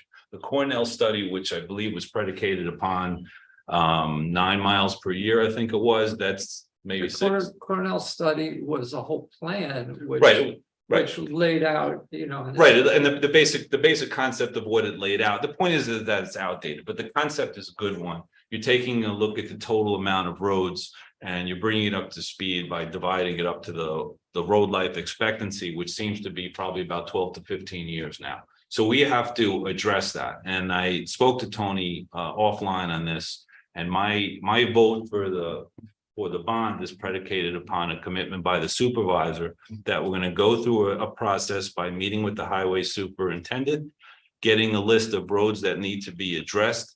And once that's done, that there's going to be a commitment that we're going to go forward, and bond is necessary to do the necessary catch up based upon an accurate determination as to what the town roads need to be addressed going forward, so we could start to bridge the gap. We can invest on the catch up part of it, which Andrew's talked about correctly, and we could also start to increase, and that's why I was asking about the budget. If we're doing okay budget wise, that'll allow us to increase meaningfully our maintenance line going forward, hopefully for the 2024 budget. We should attack the issue on both sides. So my commitment, my vote is contingent upon a commitment by the supervisor that to the extent we're going to need to bond for roads going forward, once we get an accurate assessment as to what we need referable to town roads, we're going to proceed and do so. Yeah, and I agree. I mean, I already spoke to the current highway superintendent. We're gonna sit down and review the list. Because I hear people talking about roads, but they haven't quantified. I specifically have had residents reach out to me, so I know off the top, based on phone calls, I received 3 roads, and those are on the list. Plus whatever our highway superintendent had on his schedule for next year. So we're gonna review that. We're gonna see how much funding based on the budget that's going to be allocated. And if there's borrowing, it wouldn't be the first time we borrowed for roads. We're still paying for some of that borrowing. It's on the spreadsheet. But that is something that we would be willing to do. But again, we need to quantify. When people say roads are bad, okay, which roads? Name them. Right, so as long as I have a And if commitment anyone from has you, a list of roads that are bad, email them to me, place to call. and I appreciate very much from the supervisor going through a process to meet with the highway superintendent and identify roads that need to be addressed in the town, taking it from the roads are bad as opposed to the specific roads, like you said, were brought to your attention, which are already on the list. Right. We can identify the ones that need to be addressed. And just to and then add, have a plan going one of forward. those specific roads, there was mention of it on social media. I'm not going to get into details of it. But the reason that road hasn't been done is because there were leaky water pipes. And our highway department was not going to pave a road where the water company was going to come in and have to rip those roads up again. Wild Oaks, where Rich lives, that was on our paving schedule. But then what happened? NICEAG came in, decided to replace their underground wiring. So people asked, well, can you pave it now? Well, no, because Optimum wants to come in and replace their wiring. So it doesn't make sense for us when we know that and have that information to pave those roads, knowing that they're going to be torn up again. So those are the kind of things that influence. So when people say this road, they took blacktop away from this road to do another road, that's not true. And we take into consideration everything that's being done on that road. And it's an important point that the timing is important in doing the work when we're going to get the maximum benefit, and we're not going to have to do something twice. Correct. Or 3 times. So, yeah, contingent upon that representation from the supervisor that we're going to go through this process. And in the future, we're going to commit to bonding town roads as need to be done to start to bring things in a meaningful way up to where they need to be. With the understanding of what road life expectancy is going to be, I can support it. I have a lot of faith in our community and the work that they're doing. I've sat in on innumerable meetings with them. They are into the weeds on it. They know their stuff. We can get some good work done with this. They deserve to have a shot at that. They want to do it. I say let's get it done. And I just want to add one more point that Nisha, thank you very much for pointing this out. The town is currently using 4% of its legal debt issuance limit. So we could, based on the ratings we have, we could be borrowing $209 million, But that's, nobody goes that. But we're deep, not but going to. Yes. It's So, to be- but we're only, our current debt is 4% of that. Our borrowing Yes. capacity, our Yes. statutory borrowing Yes. capacity, Yes. yes. Based on the assessed value, we The are just at town's 4%, valuation. and that's a good percentage. It's not high, it's not low. We can actually go a little higher, but. We want to No, be no, careful. we like to be able to pay our bills. It's So, probably yes, pretty low yes. relative to neighboring towns. Yes. Because they all well, do capital So by projects. We my want to email. be, we want to be mindful of the situation that's here in Lewisboro. Mhm. And what our financial situation is, and we want to be prudent. We want to make sure that, one, we are not paying too much in interest, but at the Yes. same time, we have to take care of our infrastructure. Correct. We're a board who wants to get things done, Mhm. and we want to do it the right way. And we're thinking about the Mhm. future, making sure that we leave Lewisboro in a better place than we find it, and not saddling our children with too much debt. at the Yes, same so time. I agree, we have debt which we can take, we can go up to a little limit, 1 or 2% wouldn't make a huge difference, and we are in a good position, financial position to do that. And yes, town is a non-profit organization, we should go for improvement projects, but prioritizing those projects is your decision. Just one question, Mhm. our total debt, which I think was 15. Currently, it's 11, In change, 11. Oh, currently it's 11. Mhm. how does that, as far as municipal percentage, I presume we're in a healthy state as far as the Yes. amount Yes. of outstanding debt that we have Mhm. in comparison to our annual budget and other resources. Is that correct? That's correct, but I haven't done the analysis in comparison to another town which are of the same size. If you want, I can go ahead and do it in future. Maybe compare with the town you came from. Oh, that's. Yes, yes. I don't know if that's good. Thank you for Okay. asking the questions and being here. Well, Thank you, Ms. Singh. thank you. Thank you very much, Nisha. Thank you, Misha. And you're free to go if you don't have to stay. Thank you. That was, Try. the information you sent in your past 2 emails was more information than I've gotten since the beginning of this process. So I greatly appreciate your input. And congratulations on the audit too. Yes.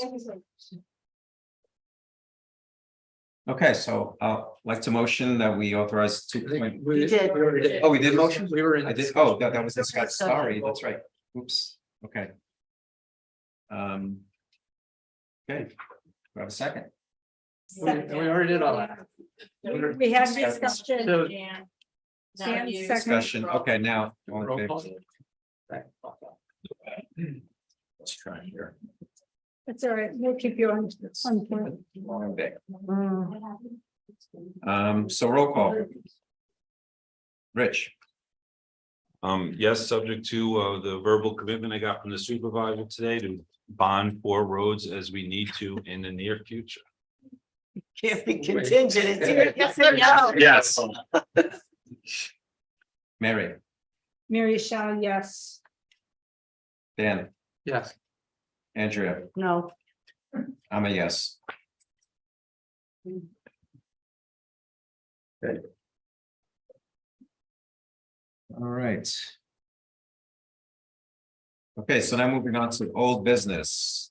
This is a discussion of the Board of Ethics. So in our last meeting, Andrew provided a copy of the New York State template for ethics code. I don't know if you all had a chance to look at it. I did. It's very, It's a lot. it's a lot. It just, The code is very similar, with the exception of the extra. well, actually, And just so everyone knows, because I don't know if you all got a chance to talk to our current Board of Ethics, but they're both here, Larry Mandelker and Bill Schechter. So thank you both very much. So if there are any questions, and they have some history with being on the Board of Ethics and having inquiries submitted to them by the town clerk. Prior. The model code of ethics for local governments, that's from the state comptroller's website. actually, Yes, the model code of ethics is from the comptroller's website, and it's based on general municipal law. I think it's Article 18, Section 18. Andrew, I have like a threshold question and taking a look at the model. I'm just wondering if you gave any consideration, because Westchester County has a well vetted code of ethics under chapter 883, which, since it's been well vetted as far as the possibility of utilizing that as a, like, essentially a tried true template, as opposed, and just, you know, on potentially on behalf of the town. Well, I don't think that we should necessarily just use the Westchester County Code of Ethics as a boilerplate. We're Lewisboro, we're different than other towns. We're different in size, we're different in content. You're not saying using it as a No, boilerplate. no, I'm saying it's In lieu of. yeah, in lieu of, right, because Westchester County has very detailed chapter 883. Things that have gone through, I guess, committees and drafting and specific And there's still an Exercise, option, right? So right. if there is something that, right, as opposed to just drawing from a model, we're talking about something specific that's gone through a process in Westchester County and potentially adopting that for us here. Well, I haven't looked at it. I've provided all of you with the various things that I've looked at. Did you bring me a copy of this to look at, or you just? I just looked at the link. I'm sorry. That's Oh, right. no, It's a- that's I can fine. send you the link, so. No, it's fine. I can find the link on my own. But no, I didn't give you all a copy of the model ethics code because I expected you to adopt the model ethics code. I was trying to provide the board with more information so that we can independently decide what fits best for Lewisboro. I'm not looking to adopt anything 100%, but I thought that it was important for the board to review what the state comptroller had to say, what this Board of Ethics is actually tasked with dealing with, because I think what a Board of Ethics for a town under the general municipal law is tasked to deal with is very different than what the common layperson would think. And that we're really dealing with conflicts of interest and not really anything else. It's very specific. And I thought that it was interesting, we could go back and forth and discuss, because I know one of the issues that people had was the fact that they didn't know how to access our board. They didn't know how to make an inquiry. They didn't know anything about it. And the bottom line is that the way our ethics code is written, it doesn't specify to a resident how they may or may not make an inquiry as to something that may concern them. And at the end of the day, what's written here is that all referrals to the ethics board either come from an employee who has a question about themselves, perhaps, or from the town board. The question is, then how do our residents either have the town board make an inquiry to go to our ethics committee, or do we allow them to make inquiry directly to the ethics board with us and like to us combined? Because it was a concern. Well, you know, there's nothing there. We don't even know how to reach them. They have a PO box. I mean, obviously, the website, one thing has to be updated because, you know, we all have emails now or what have you. But I think part of the problem with our current ethics code is that it is unclear as to how it is to be used and by whom it is to be used. And I think that's big issue number one. And In your experience, has anybody ever said to you, any resident in town, at any point in time, said, listen, I have a complaint about X, Y, and Z. I don't know how to bring it forward, because I mean, we have Yes. long-term members and we could see, I mean, if it's you know, if somebody has a complaint and they want to bring it forward. the answer is yes. they can bring it to the board. Well, But that's not, that's what I'm saying. There's Has no it- directions. has anyone ever communicated with you as a board member, said they have a complaint to bring forward and they needed assistance on how to do it? Because if that's something that any one of us could bring forward to the rest of the board to ensure anyone that would have a complaint, even though they didn't formulate it properly, they didn't know the mechanics, that could be something that should be brought forward. Any citizen Yes, who that- has, you know, I'm just wondering The why. answer is yes. Okay. Yes, that is why I keep asking us to look at the ethics code, because it's not working. Well- So we talk about it, whatever it is, whatever ethics concerns, we discuss it. Because many have to do with personnel, we discuss it in executive session, correct? But we don't have a way of doing what we need to do. Do we refer it to our ethics committee? That's great. There's only 2 members. I need you, and I'm sorry, I just need you to give me some kind of even a hypothetical as to how the existing system, which has been in place, including receiving complaints, how is it not working and in application? That's what I'd like to know. Because it hasn't been used.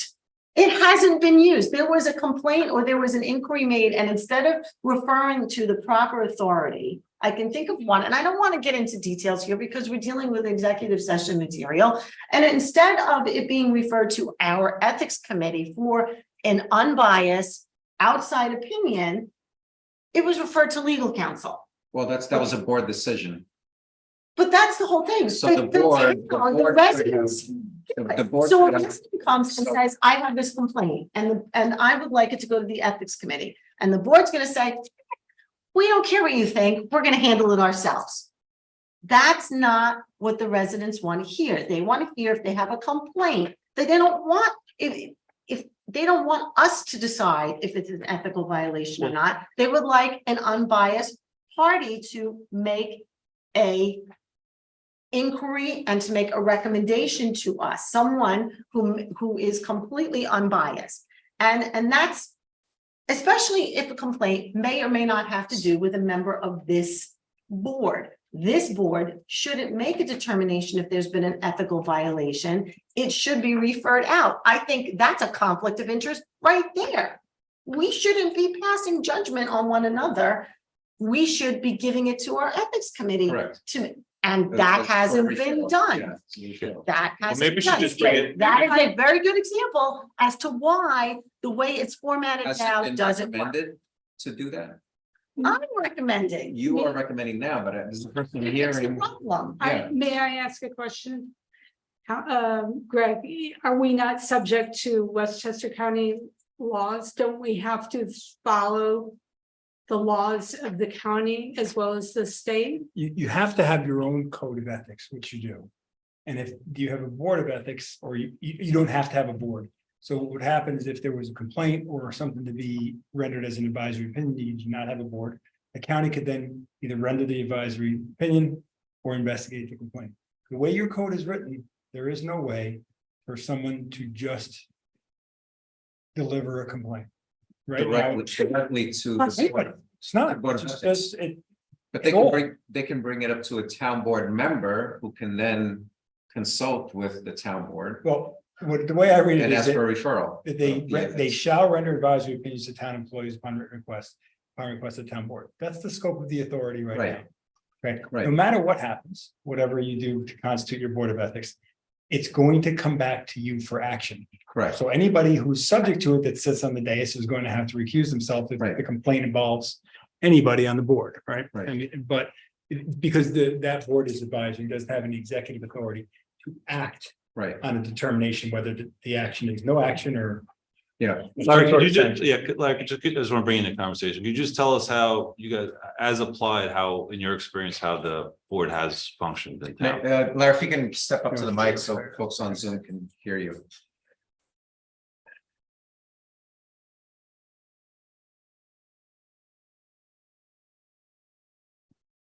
I'm Lawrence Mandelker. I've been chairman of the Board of Ethics since Hector was a pup. First thing you have to understand about the Board of Ethics is its proceedings are confidential because personnel matters. Conflicts are confidential. And therefore, when we get an inquiry, the inquiry is confidential to us. Our deliberations are confidential. I mean, normally, let's back up. Normally, inquiries come, a town employee or a town official says, I have an inquiry about either my actual or prospective conduct, and I want to know if it's a conflict of interest. That's a confidential inquiry. We get it, we deliberate, we give an advisory opinion back to that individual, and that individual guides himself or herself accordingly. If any further action has to happen, it's not us, because we are not an enforcement body. We are not an IG. We are not a whistleblower IG is inspector general. We are not a whistleblower receiver of complaints. So Councilmember Rendo is talking about how do residents access the Board of Ethics. Residents don't access the Board of Ethics. Only the town board accesses the Board of Ethics, or employees access the Board of Ethics. That's what our town code says. That's what the model code that the comptroller says. He says it more fulsomely, but we say the same thing. And so I think that's the answer to your question. Now, using the hypothetical that was discussed, let's say there's an issue about whether the activities of a member of the board raise a conflict issue.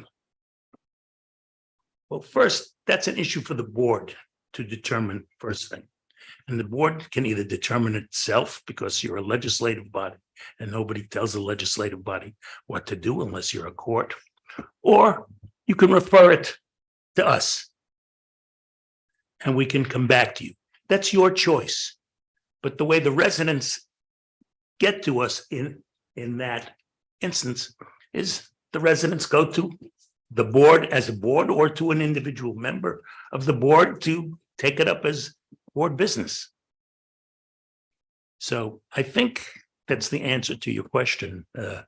Sclaren. And in order for, in the mechanism, so if someone, say a resident comes to one of the board members because they have an issue, say with someone else, there's, as far as the referral, you need a majority vote of the board for the referral? I think so. I would think so, because the board acts as a board. It doesn't act as a collection of individuals. So it's no different than any other action that the board would take. That's what I would. Legislative body? That's what I would think. Okay. And I would imagine, I mean, you have counsel that tells you what to do, but I imagine you take it up in executive. He doesn't tell us what to do. I understand, but do you take it up in executive session? Because, you know, and then your decision is public. So the question of an IG, we don't have that capacity here, so we could refer it to the county to investigate. Well, the IG is beyond my expertise, but you don't want an IG. No. Because an IG investigates and there's money that has to be allocated, due process rights. Yeah, we don't have money. But you have an ability, and your town, you as a board, your advice of counsel, know how to forward complaints of wrongdoing, not conflicts of interest, but wrongdoing to the appropriate authorities. In your experience, have there been times over the years that a town resident or residents have had an issue and it's gone through that process successfully? In other words, been brought to the town board has referred it back to the Board of Ethics for. Well, I can think of at least twice where there was an issue about the conduct of a particular member of the board, maybe 3 times, where there was an issue about the conduct. One, there was a board member who had an interest in litigation against the town. Once there was a board member who was disclosing things from executive session. And once there was an issue about a transaction and whether that transaction created a conflict of interest. And in each. The first instance, it was a resident who advanced the complaint, the initial complaint. Right, to the board. To the town board. Correct. This is William Schechter, who's the other member of the. So, yeah, I guess my question is under the existing system, if a town resident, which is something that's, being brought up, if a town resident has an issue or concern referable to a town employee, what have you, is the mechanism in place that the code of ethics that we have in Lewisboro, as well as the board that we have in place, that the applicable review of that and process can go forward based upon our existing structure? The answer is yes. Residents generally are not going to, residents, unless the issue involves a town board personnel or an issue that the town board is interested in. Town board is not going to refer anything to us.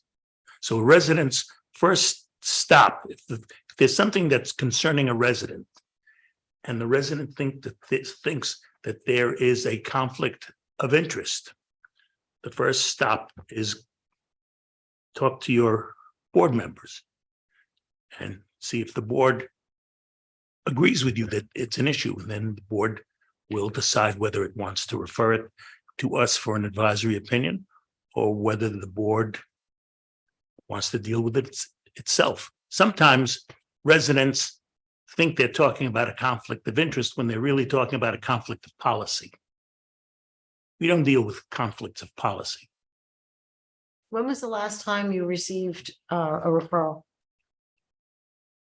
My guess is probably sometime in the aughts. Sometime in the what? Aughts, 2004, Something. 2006, something. I'm sorry, the last time.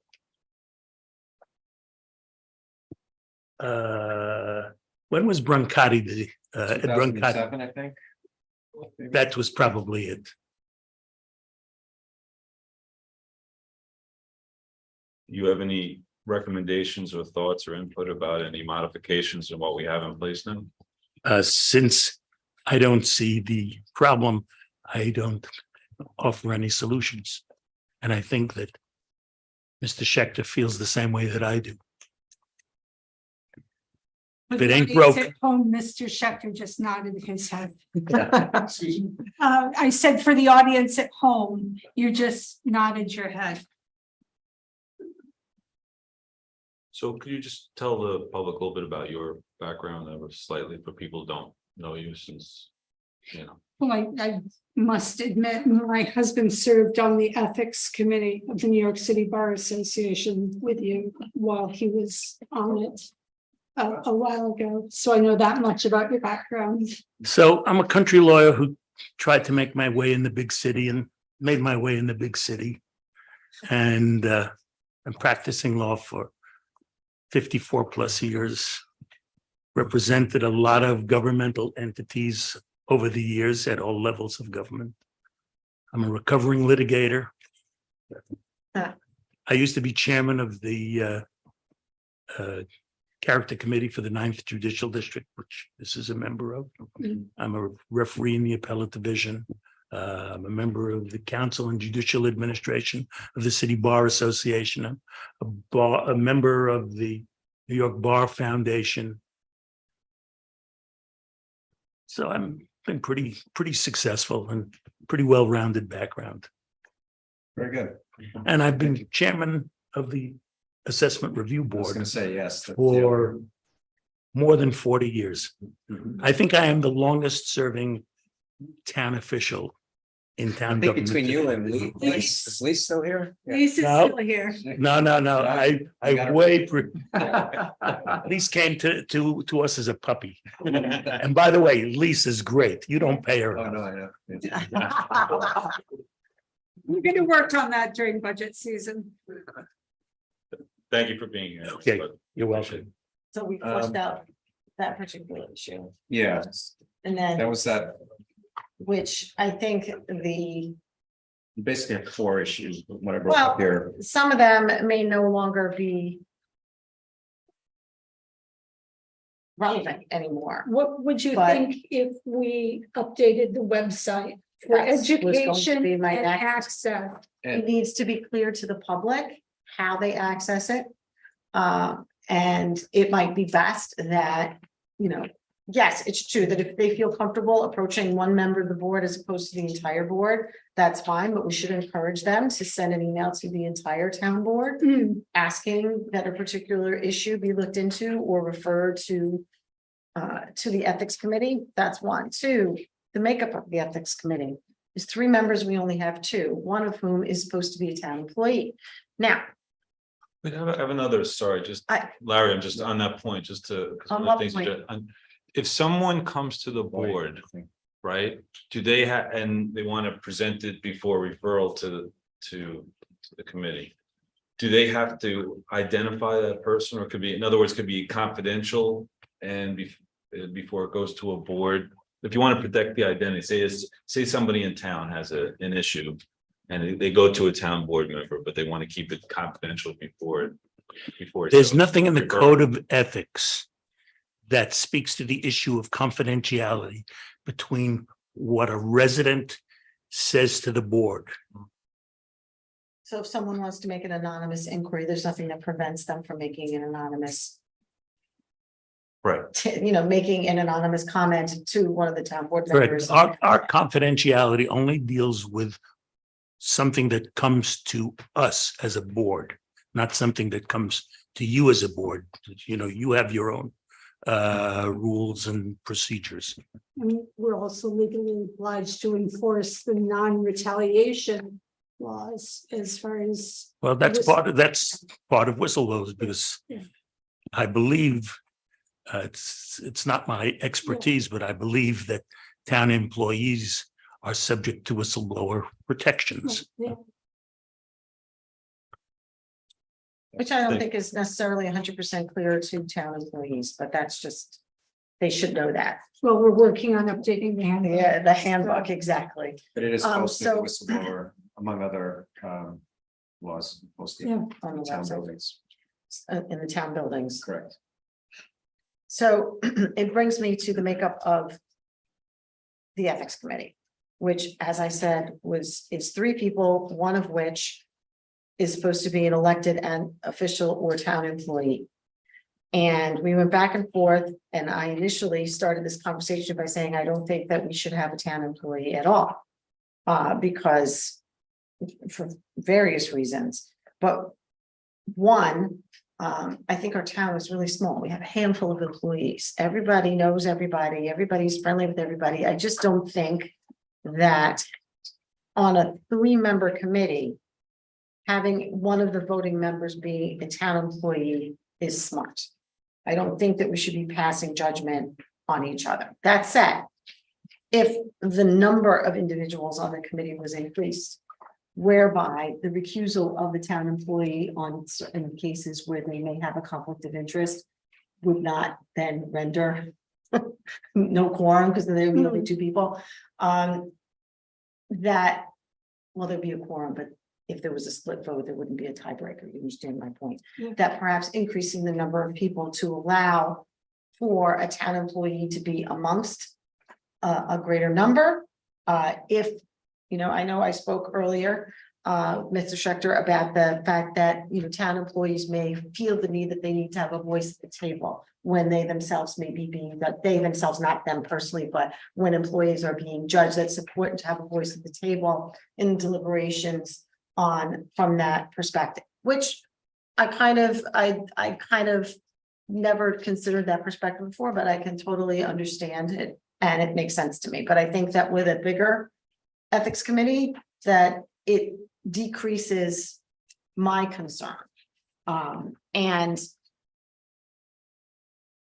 so, and then there's a part 2 to that, which is, I don't think the makeup of the committee should be more, because it tends, especially in campaign seasons, tends to be very referrals, maybe terribly political, and based in other things, motivated by things that are not necessarily just a consideration of whether there's a conflict of interest or not. that it's important to keep the makeup of the board so that not one party has a majority, or at least the majority shouldn't be more than whatever the majority on the town board is. So at any time, there'd be 3 of one political party and 2 of the other. At any case, there'd never be 5. Let's say the number was 5, that there would be all 5 of the same political party. The consideration, it's one of the things that's talked about. Some of the things I've seen reflected in some neighboring towns, they have adopted that where where the majority, all the members of the same political party, that they break it down so that no more than a simple majority. Just another consideration. So in terms of number of members, our current code says at least 3, Yes. At least 3. at least, right? So we could add, So it sounds like you're talking about a 5 and 1 that's a town employee is what you're kind of maybe getting towards. I think it should be at least 5. okay. That's one of the things that I've been considering in my head, going back and forth, how it would work, where we would allow for the concern and address the concern about having a town employee and or elected official on the board, but also address my concerns of being such a small town with a small number of employees that. I understand that. I think we could work on the wording so that no one party is a majority. I think there are people who are independents and conservatives, or formerly known as Green Party, that might be. It's still around, right? It's Yes. independence, it's not. Well, I'm trying to be inclusive. And But I can pull But, some you know, language, we I've can- seen it. we can work. Which municipality has that? North Salem doesn't, and just look at North Salem in terms of the. Bedford has 5, doesn't say anything. Bedford has 5. We can look. But for not, that. Yeah, I've seen it. I In just terms can't of the remember which political town. I make- can't remember which town, but I pulled, because I pulled, when I initially brought this to everyone's You know, attention, yeah, I had pulled the neighboring towns' language. I had and- looked at the DiNapoli's template when I looked at what you were presenting and held it. When I was looking. North Salem at does this. limit it to 3 members, Okay, but we have at least 3, so. In our language. So I think that's. So it's satisfies something that. we could, So if there's anybody interested in joining. Yes, Without the. without the notice. Yeah. and, so like and I said, I think if- there should be at least 5. I don't if think you at least 3 is sufficient. want, I would volunteer to work on the refreshing of the web page with you and the advisory of the ethics board, if that's acceptable. I think it's important to, as town board members, to be able to point to something and say to people, this is how you do it. And it's right there, and there are the steps to the process. This is how you do it. And I think part of the frustration from the public was the fact that they couldn't find anywhere that explained to them how to do it. And or who to talk to. And I think that on the website that there should be, this is how you do it. And as it could be one sentence of this is how you do it, and that would still be better than what we have.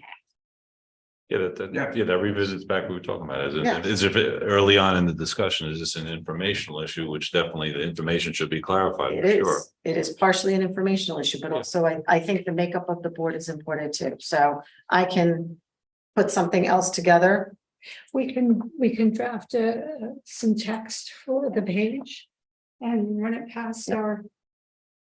All right, And I'll so, redraft what I think the town code should look like. well, do we want to redraft, or why don't we just make a decision now, what we want to do is rather than. keep this going? Because like I said, I think that we should increase it to, So you have no at least less than 3, 5. so. I think it should go from 3 to 5. And I think that we should draft some language having to do with the political party thing. And that, Why don't we just go ahead and try to get 5? Flesh it out, And yeah. if- And Yeah, if we get them all lined up, then we can. Change it, so we get caught like where we So that is a first don't step. have enough. Response to it or something. I mean, that's fine. It's 5, we make 5. You can do 5. Okay. I mean, we have a couple of, We have people that are interested. yeah, have a couple of resumes here, people that submitted interest. Okay. Okay. And so we'll start there. We'll walk around the webpage and also the language with So- regard to the makeup by political parties. Which will be another potential change to the code. So let everyone know if you're interested in serving on the ethics committee. Submit your CV. Send it to me. Or Based upon your Yeah. tenure must be the most exciting committee to be on in town. It's a secret gem. So if I take the website and what was the second? Solicit people, Candidates. right, the number of Party affiliate. Yes, the party affiliation. working on the wording. So that the makeup of the board is not a majority of one major political party or another. Yeah, so that means if you're not, that's fine. too. Yeah. Of course it would be. Yeah.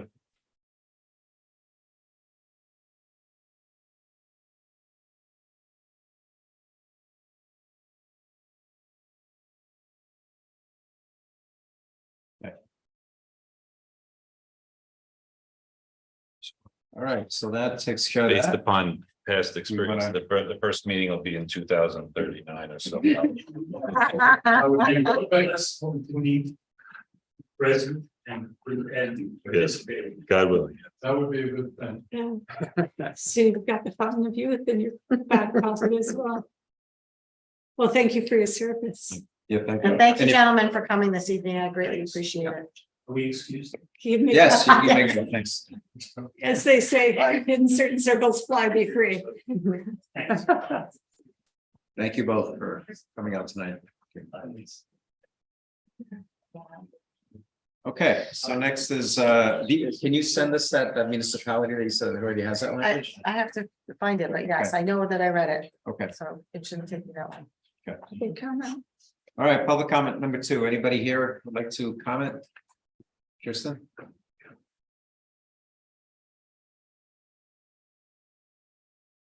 Hi, everybody. Oh, there. Kirsten Conran from South Salem, and I also am a town of Lewisboro employee. I have 2 matters related to the comprehensive plan. I wanted to thank everyone for their participation so far. If you have any issues or concerns, now's the time to voice them. You can email steering@planlewisboro.com. And secondly, a person left this at one of our public outreach sessions. And I don't know how to advertise it. Here's your lead. And if you want it, give me a call. Thanks, everybody. Coincidence that it matches you. Oh, right, and it's not mine, but We should have a lost and found section at the end of every meeting. that's right. Thanks, everybody. Thanks, Kirsten. Anyone else? One, Glenda Faber, Cross River. I want to thank Andrea for trying to get a commitment, not a promise, or I should say a dream. I want to thank Rich also for trying to do what he thinks should be done with the roads. But I wasn't blessed with brains, but a good memory. And you asked for the commitment for Tony about bringing the roads up next year. Well, I do remember when the previous board, he voted no for Pride Day with you, Rich, not that you were against it, that the town should not fund it. And he lost 3-2. No problem. Now he's in the majority. Does he vote consistently no? No, he voted yes. Again, 3-2, this time on the other side. So sometimes people say they're going to do things. It's all for the consumption of the people in the room at that time. So surprise me next year, Tony, and get the roads done that you say need to be done. But then again, you said the roads were good. They didn't need to be done. So Rich, I'm going to hold your feet to the fire that you're going to push it like you said you did. Fair enough? Thanks.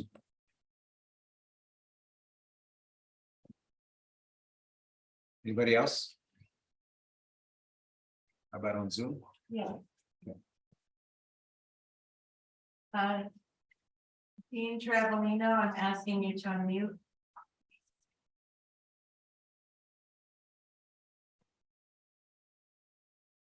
Can you hear me? Yes, we can, Dean. Let me get the unmute off here. We can hear you. Okay, just some comments. I was one of the 250 people who responded to the master plan survey. I appreciated I had the opportunity.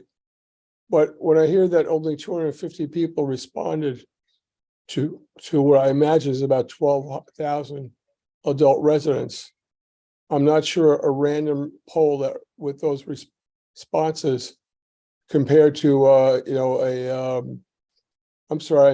returning a self-response poll versus a random poll is not quite the same thing. It's not even in the same ballpark. So I'm not sure that you could really, I don't think a politician or a mathematician would really hold much to that it's some kind of indication of what the general public wants. Though I'm in favor of it, but not this particular bond. I think you guys know that too. I think that's why you've structured this vote to be, it's like you're selling the same dream 3 times. So like Max Bialystock did in the Mel Brooks movie, the producers. I think that, well, we'll leave that alone. I guess it's been voted on. I just think it's a bad time to do that. With all due respect, if you guys are sincere about the roads, and Glenn is right that last budget hearing, Tony, you did say that our roads were in fine shape. If you guys are sincere, I disagree with Richard. I think the Cornell study is a great jumping off point. It was referred to by the highway superintendent at our last budget meeting back last fall. And it's easy to see a schedule that was set out in the Cornell study. It's easy to see what you've done since then and what needs to be done. The condition of all the roads and recommended service is all laid out in there. I don't think, with all due respect to Tony, asking for telephone calls from the public about what needs to be done, that's an anathema to what the Cornell study wants. It's a plan. It's a real plan. So just consider that. And I hope you guys hold up your end of the bargain on that promise.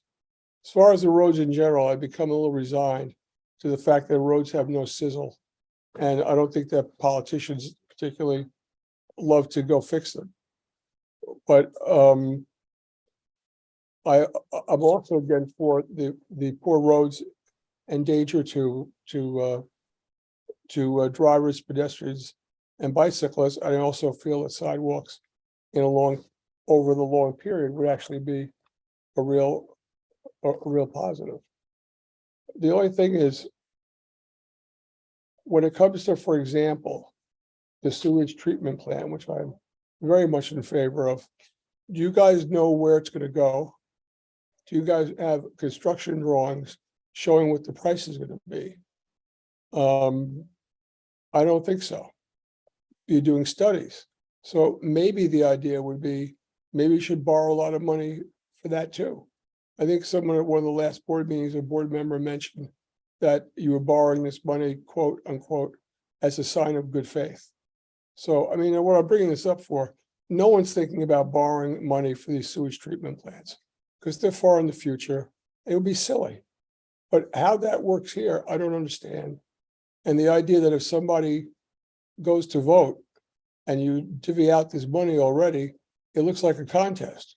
Whoever gets their grant first and gets their ducks in order, they win, and the other people don't win. And one last thing, I appreciate Assemblyman Burdick's speech. It was very nice and inspiring. However, let's make a note of one thing. He left Bedford with excellent roads. So remember that. Thank you. Thank you, Dean.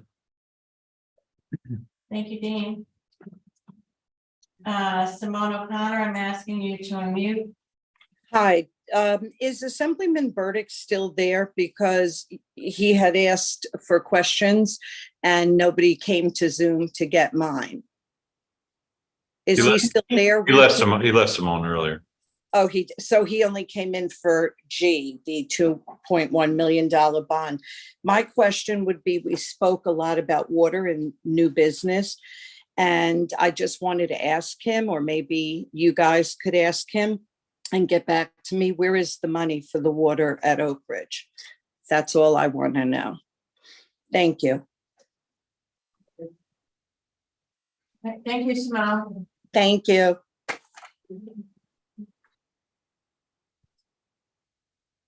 Anybody That's else? That's it? Okay. All right, great. Next is approval of claims. So motion to approve claims. Discussion. All in favor? Aye. Okay, polling of the board. We'll start with Andrea. Oh, what? Minutes. No. No minutes, no. I don't. I was asking if there was minutes. I was trying to just see if there's minutes. I honestly, I don't have anything today. Yeah. I think I spoke quite a bit during tonight's meeting, so I will save you all the pain of listening to me go on and on, but I hope everyone is enjoying their summer. And I hope that the rain lets up so that we can enjoy some of these weekends some more. And that's really all I have right now. Okay, Dan. Just quickly, because the Cornell study comes up fairly frequently. The last time we did it was some years ago at this point, and the point of that study is you really have to follow it every year. So you go out and you survey your roads and you sort of categorize them in terms of the degree of degradation, and then each category sort of gets a different treatment, and by doing the right things at the right time, you can actually end up with a program that costs you less, because you can save some of those roads that have early stage degradation and do lighter treatments on them, things like that. So that study today is worthless in terms of, we can't just turn around and say, oh, here's that study from 6 years ago and like use that. You have to have that, do that survey, see where you are with it, and then follow up on it regularly. And we did not do that. So I think it is a great way to approach the roads, because you ultimately can see savings, but then when we cut all the funding for the roads, we were not able to keep up with it. Initially, it takes the full budget to execute it, so just know on that. And I'm glad to see the bond pass, obviously, based on the visit yesterday with the Vista Hamlet Committee. Amazing, the amount of energy and the seriousness that everybody's taking it. And I'm just really excited to see them have the tools to be able to, amplify what they're doing. So looking forward to it. Thank you, Dan. Mary. I want to thank the people in the town who have donated to Pride and Juneteenth. I just received a check from Adam Rose and Peter McClellan for Juneteenth. And I'm most grateful for their support in creating an inclusive community. I also want to remind people the South Salem Fire Department is having its annual carnival soon. So pay attention to when that is. I'm looking forward to, I think it's Wednesday, August 9th through the 12th, if I remember correctly. Is it the 12th? Yes, exactly. 9 through the 12th. Yeah, and Yeah, so, parade is Wednesday. Kickoff, I think, is 7 o'clock, I believe. and donation days for the library fair are coming up. So Lewisboro Make sure you bring gently used products for attic treasures, as well as the books that you're finished reading. And it makes a difference, and it brings the community together, and it's the largest fundraiser for the library. So check out the website for Parks and Rec, and also thank you to the volunteers who help keep the trails clear. Thank you. Dan, Rich. Just want to thank my fellow board members for a spirited and lively discussion of the issues that we took up today, and have a great summer, everybody. Thank you. Okay. I have a couple of things. So I'll address Simone's question about Oak Ridge and where's the money. I actually sent out an email to the Oak Ridge email group, which I think Simone, you said you were part of, maybe 2 weeks ago, with an update on where the money is. So there is, I am still working with the federal EPA. There is a grant. We haven't received the grant agreement yet because it's a very pretty, not convoluted, but a lengthy process that we're going through. So we hope to have that done soon. They're very responsive. I've been on several calls with them, so they're guiding us along the way. Before I click the official submit, you want to make sure everything that I submit is correct. And then we have the New York State Environmental Facilities Grant. So again, that's 1.8 million from federal, 1.2 million almost from state. That's $3 million for Oak Ridge. The New York State money, that grant agreement will not be executed until we get the Department of Health approval, which has taken time, but we're close to the finish line. So if you haven't signed, I know you said someone that you signed up for the email, but if you haven't, I recommend again, go to our website and you can sign up for Oak Ridge specific emails. And I'll be sending out another update when I have some more information to share.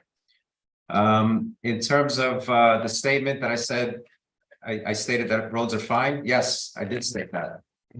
That was after driving when I first became supervisor. And the highway department had done a tremendous job with replacing a bunch of storm drains in town. And I drove around with the superintendent and I asked him for his opinion. In general, how are the town roads? In general, he said they're fine. So that's where that statement came from. Now, there are specific roads that do need to be addressed. Like I said, I know of 3 of them off the top of my head. And the superintendent, I'm sure, has a list of others. And we're going to sit down and prioritize. But if anyone has an issue with a particular road, rather than just saying the roads are bad, tell me specifically which roads are bad. And we'll continue working with the state to improve Route 35. Like Chris Burdick mentioned, we're trying to get more, being that it's in next year's state budget. We're trying to get more 35 paved. So hopefully we'll be successful with that. And yeah, again, the Vista Hamlet meeting, as Dan mentioned, it was great. It was a terrific turnout. The fact that you're seeing both in Vista and the Golden Bridge Hamlet organization, there's a lot of excitement. They're looking to finally get things done. And we're continuing the dialogue with New York State DOT because a lot of this work is going to be on DOT roads. In Golden Bridge, we're talking to the MTA to get their support with some of this. So hopefully we'll be able to, with this money, we'll be able to have funds that are needed to come up with these initial plans that need to be presented as part of these grant programs. A lot of these grants, they need engineering reports, they need drawings, they need specifications. And it costs money to get that. So hopefully this fund will help us with that. Other than that, I don't have anything else. So thank you all very much for coming out. Except to announce our next board meeting. Yes. So next is correct. The next town board meeting will be Monday, August 14th at 7:30 p.m. here. Oh, I'm sorry. Thursday. So actually, yes. So now that we voted on the bond resolution on Thursday, we're going to have a meeting at 7:30. I will not be here. I'll be away, but the 4 board members here will be. Now, the question to the board members, we probably don't need Zoom because it's just a decision on the referendum. I mean, what had to be said has been said. So unless you want to have Zoom. I don't think we can decide things on Zoom like that. No, I think Well, no, we actually open it to. Or open it to the public, because basically it's just a decision on whether or not to put it on the ballot in November, the bond Well, resolution. we should continue as we've been doing. Respectfully. Yeah. Okay. Yeah. Okay, that's fine. We can do that. Okay, so next meeting is July 27th, Thursday at 7:30 p.m. here, and it'll be over Zoom as well. So thank you all very much for coming out. Thanks to the folks on Zoom. Have a good night. And Motion to we're adjourn. motioning to go. Oh, motion to go to executive session to discuss personnel and interviews. And For one of excessive our air conditioning. Committees. Yes, my friend. Second.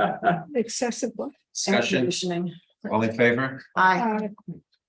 Personnel and. Personnel and interviews, yes, yes. Right. Be the first, so, let me see. And